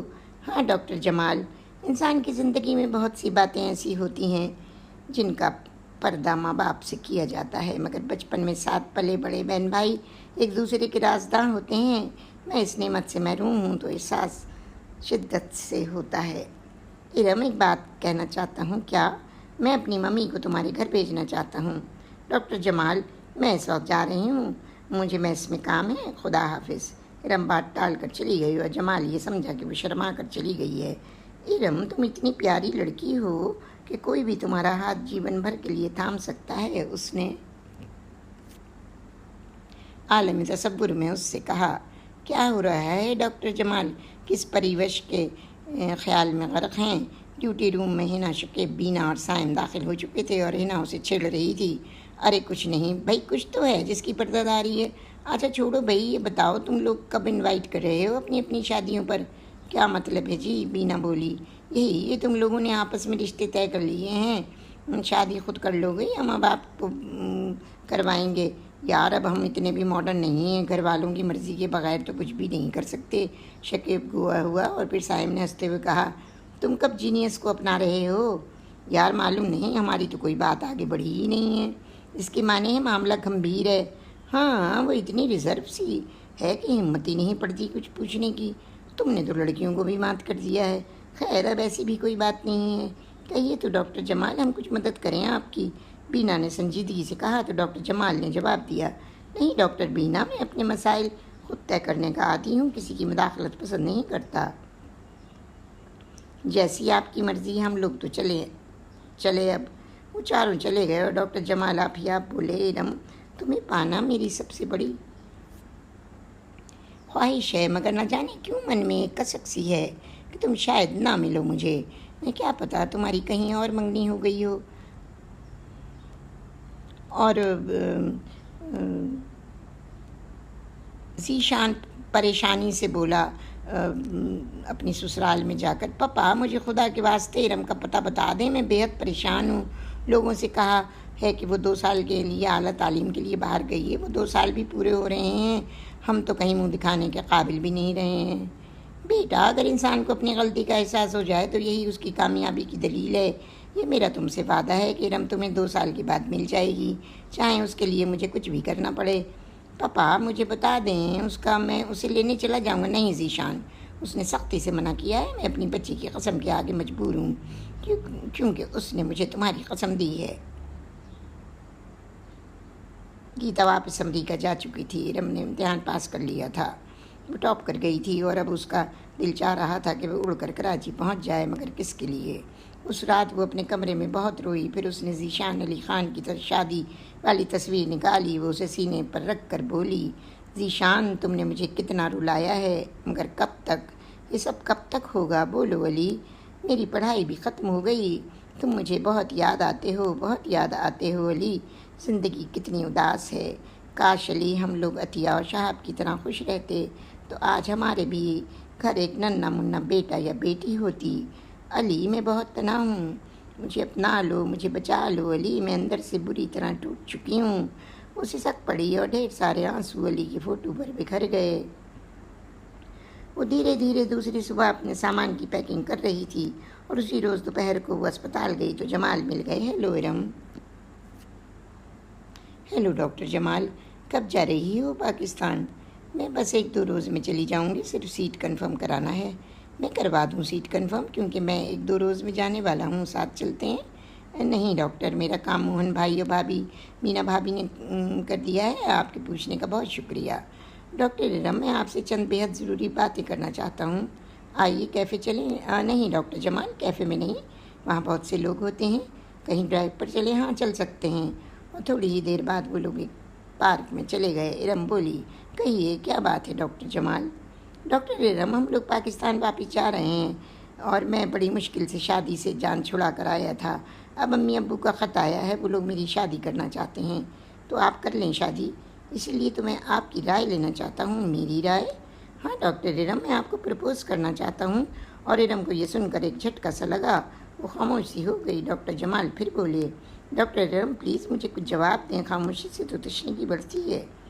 ڈاکٹر جمال ہم لوگ 2 سال ساتھ رہے ہیں، ہم نے ایک ساتھ اسٹڈی کی ہے، میں آپ کی بے حد عزت کرتی ہوں، ہم بہترین دوست رہے ہیں، مگر جمال میں نے کبھی بھی کسی سلسلے میں بھی آپ کی کبھی حوصلہ افزائی نہیں کی۔ ڈاکٹر جمال میرا خیال ہے اپنے دل سے نکال دیجئے، بہت سی خواہشات دنیا میں ایسی ہوتی ہیں جو چاہتے ہوئے بھی پوری نہیں ہوتی، آپ بھی اپنے دل سے یہ خیال نکال دیں۔ کیا آپ کہیں انگیج ہیں؟ نہیں میں انگیج نہیں ہوں، بلکہ میں ایک شادی شدہ عورت ہوں۔ کیا؟ جمال پر حیرتوں کے پہاڑ ٹوٹ پڑے۔ ہاں ڈاکٹر جمال، میری شادی کو 4 سال ہو گئے، مگر آپ کے شوہر؟ وہ انجینئر ہیں اور کراچی میں ہیں۔ حیرت ہے وہ ان 2 سالوں میں آپ سے ملنے نہیں آئے، ہمارے درمیان معاہدہ تھا کہ میری تعلیم کے دوران وہ نہیں آئیں گے۔ آپ کے بچے بھی ہیں؟ نہیں، لگتا نہیں تھا کہ آپ شادی شدہ ہیں، مگر ڈاکٹر ارم مجھے آپ کو کھونے کا افسوس ہے، میں نے کہا نا کہ ہر چاہنے والی چیز نہیں ملتی، آپ صبر کیجئے گا، جہاں آپ کے امی ابو کہیں وہاں شادی کر لیجئے گا۔ ظاہری بات ہے ڈاکٹر، جب پسند نہ مل سکی تو کوئی بھی مل جائے۔ اچھا آپ چلیں؟ بالکل چلیں، ساری داستان ہی ختم ہو گئی۔ یہی نہ ہو شکیب بینا اور سائم تو کراچی جا کر اپنے والدین کی مرضی سے شادی کریں گے، بس جی اپنے نصیب ایسے نہ تھے جو آپ جیسی لڑکی مل سکتی۔ Doctor Jamal now forget it. وہ لوگ واپس میس چلے آئے اور اسی رات اس کے پاس کراچی سے ٹیلی گرام آیا۔ موہن بھیا اور بھابھی تار لے کر اس کے پاس رات 2 بجے آئے۔ ارم یہ تمہارے گھر سے ہمارے گھر تمہارا ایکسپریس ٹیلی گرام آیا ہے کراچی سے، جلدی دیں بھابھی۔ اور ارم نے ٹیلی گرام کھولا تو لکھا تھا، سلیمان ان ڈیتھ بیڈ، وہ with heart attack, please reach at once, Atif. نہیں نہیں پپا، آپ کو کچھ نہیں ہو سکتا، میں آ رہی ہوں پپا، پلیز پپا آپ زندہ رہیے گا۔ وہ مینا بھابھی سے لپٹ کر زور زور سے رونے لگی۔ بھابھی، موہن بھیا سے کہو صرف مجھے صرف ایک سیٹ کسی بھی فلائٹ میں کسی بھی قیمت پہ دلوا دیں، میں صبح ہی صبح چلی جانا چاہتی ہوں، پلیز بھیا، میں یہ احسان ساری عمر نہیں بھولوں گی۔ ہنا اور بینا بھی آ گئی تھیں اور ارم کو خاموش کرانے کی کوشش کر رہی تھیں، اور پھر بے حد بھاگ دوڑ کے بعد موہن نے ارم کو سیٹ دلوا دی۔ اس کی فلائٹ صبح 5 بجے کی تھی۔ ارم ہنا اور بینا سے گلے مل کر بہت روئی۔ سوری ہنا، شکیب، سائم اور جمال سے میرا سلام کہنا، میں جلدی میں ان لوگوں کو خدا حافظ بھی نہ کہہ سکی۔ ہماری زندگی کے یہ 2 سال یادگار رہیں گے۔ یہ میرے گھر کا پتہ ہے، تم لوگ ضرور ملنے آنا، مجھے خوشی ہوگی۔ دعا کرنا میرے پپا اچھے ہو جائیں، ہم ضرور آئیں گے ارم، تمہیں کیسے بھول سکتے ہیں۔ اور پھر ذرا ہی دیر بعد ایئرپورٹ سے اس کا جہاز فلائی کر گیا۔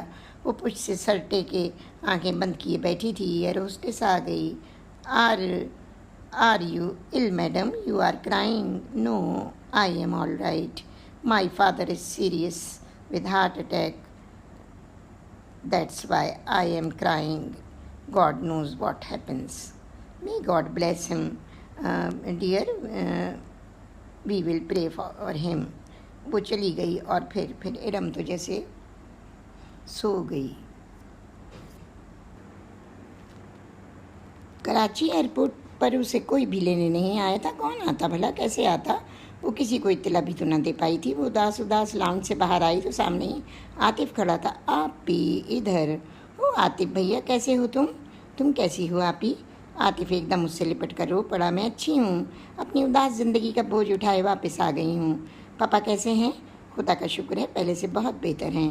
میں تو خود ہی آ رہی تھی بھیا، مگر یہ میرے پپا کو کیا ہوا؟ عاطف ڈرائیو کر رہا تھا اور ارم رو رہی تھی۔ وہ لوگ نیشنل اسپتال پہنچ گئے اور ارم جلدی سے عاطف کے ساتھ پرائیویٹ روم میں دوڑ گئی۔ وہاں سبھی لوگ موجود تھے، دادی اماں، اس کی ساس ذیشان، امی، جوہی، شہاب اور عطیہ۔ ارم ایک دم جا کر ان سے لپٹ گئی۔ پپا یہ کیا ہوا؟ یہ آپ کو کیا ہوا؟ میں تو اپنے پپا کو اچھا بھلا چھوڑ کر گئی تھی پپا، میں آ گئی۔ آنکھیں کھولیں، اپنی بدنصیب لاڈلی بیٹی سے کیوں ٹوٹ گئے؟ وہ ان کے سینے سے لگی رو رہی تھی، اور تب پپا نے آنکھیں کھول کر اس کے سر پر ہاتھ پھیرا اور آہستہ سے بولے، تجھے دیکھنے کی چاہ تھی بیٹی، تو آ گئی نا، مگر میں اب نہیں بچوں گا۔ نہیں پپا، ایسا نہ کہیں بیٹی، اپنا گھر بسا لینا، ذیشان اچھا لڑکا ہے، جو غلط فہمی ہو دور کر لینا بیٹی، بیاہی بیٹیاں اپنے گھر میں ہی اچھی لگتی ہیں۔ وہ بے حد آہستہ کہہ رہے تھے کہ صرف ارم سن سکتی تھی۔ بیٹی، تو میری قیمتی بیٹی ہے، تو بے قیمت نہیں ہے جان، ہاں کر دے بیٹی، ہاں کر دے۔ وہ چونکھی سانسوں سے بولے اور ان کی گردن ڈھلکنے لگی۔ ہاں پپا ہاں۔ وہ سسک پڑی اور دوسرے ہی لمحے وہ اپنے مالک کی حقیقی سے جا ملے، اور تب ارم چیخ پڑی، نہیں پپا، آپ اپنی بیٹی کو تنہا نہیں چھوڑ سکتے۔ پپا، میں کس کا سہارا لوں گی؟ کون اپنا کہے گا مجھے؟ کون اتنا پیار کرے گا پپا؟ ارم، صبر کر گڑیا، عطیہ اسے گلے لگاتے ہوئے بولی۔ کیسے صبر کروں عطی؟ کس چیز کا صبر کروں؟ یہ کیسی دکھ بھری زندگی ہے میری، میں اب اور جینا نہیں چاہتی عطی، میں ٹوٹ گئی، میں ہار گئی عطی، پپا کی موت نے مجھے ہلا کر رکھ دیا ہے۔ صبر کر گڑیا، صبر کر جان، سب کچھ ٹھیک ہو جائے گا۔ سلیمان صاحب کے انتقال کے بعد سے ارم خاموشی کی مورتی بن گئی تھی، کسی سے کچھ نہ بولتی تھی۔ شہاب اور عطیہ تو سوئم کے بعد واپس چلے گئے، اور تب 10ویں کی فاتحہ کے بعد ایک روز ارم اپنے کمرے میں تھی کہ اس رات ذیشان علی خان آئے۔ ارم آرام کرسی پر اپنے لمبے بال کو پھیلائے بیٹھی تھی۔ وہ ہلکی دھانی رنگ کے لباس میں تھی، آنکھوں سے آنسو ٹپک کے کپڑوں میں جذب ہو رہے تھے۔ ارم، ذیشان آہستہ سے بولے۔ کون؟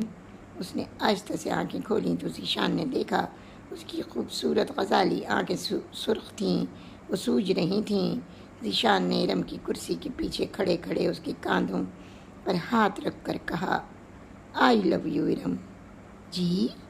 حیرتوں کے پہاڑ ارم پر ٹوٹ پڑے۔ ہاں Iram, I love you, I missed you a lot, میں تمہیں لینے آیا ہوں ارم۔ جی؟ آپ علی؟ ہاں ارم، آؤ ہم اپنے گھر چلیں۔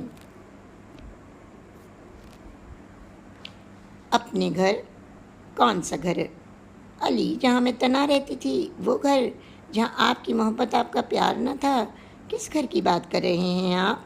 نہیں نہیں ارم، وہ سب کچھ اب نہیں ہے۔ ہماری نئی زندگی کی ابتدا سمجھو اب ہوگی۔ اب علی، جب میرے پاپا چلے گئے، میری خوشیاں دیکھنے کے لیے ترستے ہوئے وہ چلے گئے، پر مجھ سے وعدہ لے گئے کہ میں آپ کے ساتھ اپنا گھر ضرور بساؤں گی۔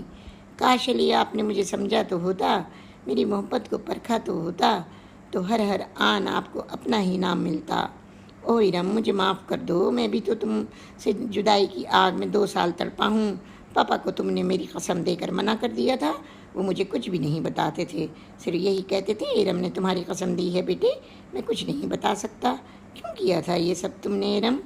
اس لیے ذیشان کہ میری اپنی بھی ایک چھوٹی سی ہستی ہے جس میں طرح طرح کے مان بھرے ہیں۔ وہ ہستی آپ نے توڑ کر پارا پارا کر دی تھی۔ میں اس ہستی کو بمشکل تمام 2 سال میں سمیٹ پائی ہوں۔ بہت مشکل سے سنبھالا ہے علی، کیونکہ ایک ایسی عورت جس کا شوہر اس سے نفرت کرے وہ زندہ رہنے کا حق نہیں رکھتی۔ مگر خودکشی تو گناہ ہوتی ہے نا، وہ میں نہیں کر سکتی تھی۔ مگر اس رات امریکہ میں عطیہ بھابھی اور شہاب نے ہمیں ملانا چاہا تو تم روٹ کر چلی گئی۔ ہاں، یہ جرم تو کیا ہے میں نے، مگر صرف اس لیے علی، وہ ملاپ آپ کی چاہنا تھی، وہ عطیہ اور شہاب بھائی کا فیصلہ تھا، آپ کا نہیں تھا۔ اور میں آپ کی جھولی میں بھیک کی طرح گرنا نہیں چاہتی تھی۔ میں یہ چاہتی تھی کہ اگر آپ کا پیار ملے تو یوں کہ آپ مجھے اپنا بنائیں، بالکل اس طرح جیسے آپ کو میری چاہ ہو۔ مجھے تمہاری چاہ ہے ارم، ہمیشہ سے ہے اور ہمیشہ رہے گی۔ اور ارم، میں نے مذاق میں 4 قیمتی سال برباد کیے۔ جانتی ہو ایک بات؟ کیا؟ تمہاری امی کے پاس دادی اماں اور امی آئی ہیں، جوہی بھی آئی ہے، سب اپنی بہو اور بھابھی کو لینے آئے ہیں۔ تمہاری جدائی نے سب کے دلوں میں تمہاری محبت اور چاہ دگنی کر دی ہے۔ چلو ارم، گھر چلو، میں ہار گیا، تم جیت گئیں، جو چاہو سزا دینا۔ ارم، مگر پلیز اب گھر چلو۔ اور ارم بوجھل قدموں سے سیڑھیوں سے نیچے اترنے لگی۔ شان نے اسے سہارا دیا ہوا تھا۔ دادی اماں، وہ ایک دم دادی ماں سے لپٹ گئی۔ ارم بیٹی، ہم تمہیں لینے آئے ہیں۔ میں جانتی ہوں دادی ماں، میرا قصور بھی خاصا بڑا ہو گیا ہے، مگر اس کے علاوہ میرے پاس کوئی چارہ نہ تھا۔ تو ہمیں بتاتی بیٹی، ہم اس کو صحیح کرتے تھے۔ وہ مسکرا کر بولیں، نائمہ بیٹی، ہم ارم کو لینے آئے ہیں، تم پر غموں کا پہاڑ ٹوٹا ہے، مگر پھر بھی اپنی بیٹی کو رخصت کر دو۔ ماما، میں اپنے گھر جاؤں؟ دیکھیے ماما، مجھے علی لینے آئے ہیں۔ جاؤ بیٹی، اللہ تم دونوں کو خوش رکھے۔ تمہارے پاپا کی بھی یہی خواہش تھی کہ تم اور ذیشان اپنا گھر بسا کر خوشی خوشی رہو۔ ماما، اب ارم کو مجھ سے کوئی شکایت نہیں ہوگی، اب میں وہ پہلے والا علی نہیں ہوں، میں نے اپنے آپ کو مکمل طور پر بدل دیا ہے۔ آپ کی ارم خوش رہے گی ماما، مجھے اجازت دیں۔ ذیشان علی خان کا کمرہ ایک بار پھر دلہن کی طرح سجایا گیا تھا۔ جوہی نے اسے شادی کا جوڑا اور تمام زیورات پہنا کر بالکل ویسی ہی دلہن بنا دیا تھا، مگر آج حسن سوگوار تھا، پلکیں بھیگی تھیں اور ارم شاہانہ جوڑا پہنے ہر لمحہ آہٹ کی منتظر تھی۔ اس نے گھونگھٹ نہیں کاڑھا تھا، وہ تو اداس سی پھولوں کی سیج پر بیٹھی تھی کہ ذیشان آ گئے۔ انہوں نے پہلے تو ارم کو منہ دکھائی بھی نہیں دی تھی۔ آج وہ اس کے لیے ہیروں والا لاکٹ کا سیٹ لائے تھے۔ ارم، آنکھیں کھولو، دیکھو میں کیا لایا ہوں تمہارے لیے۔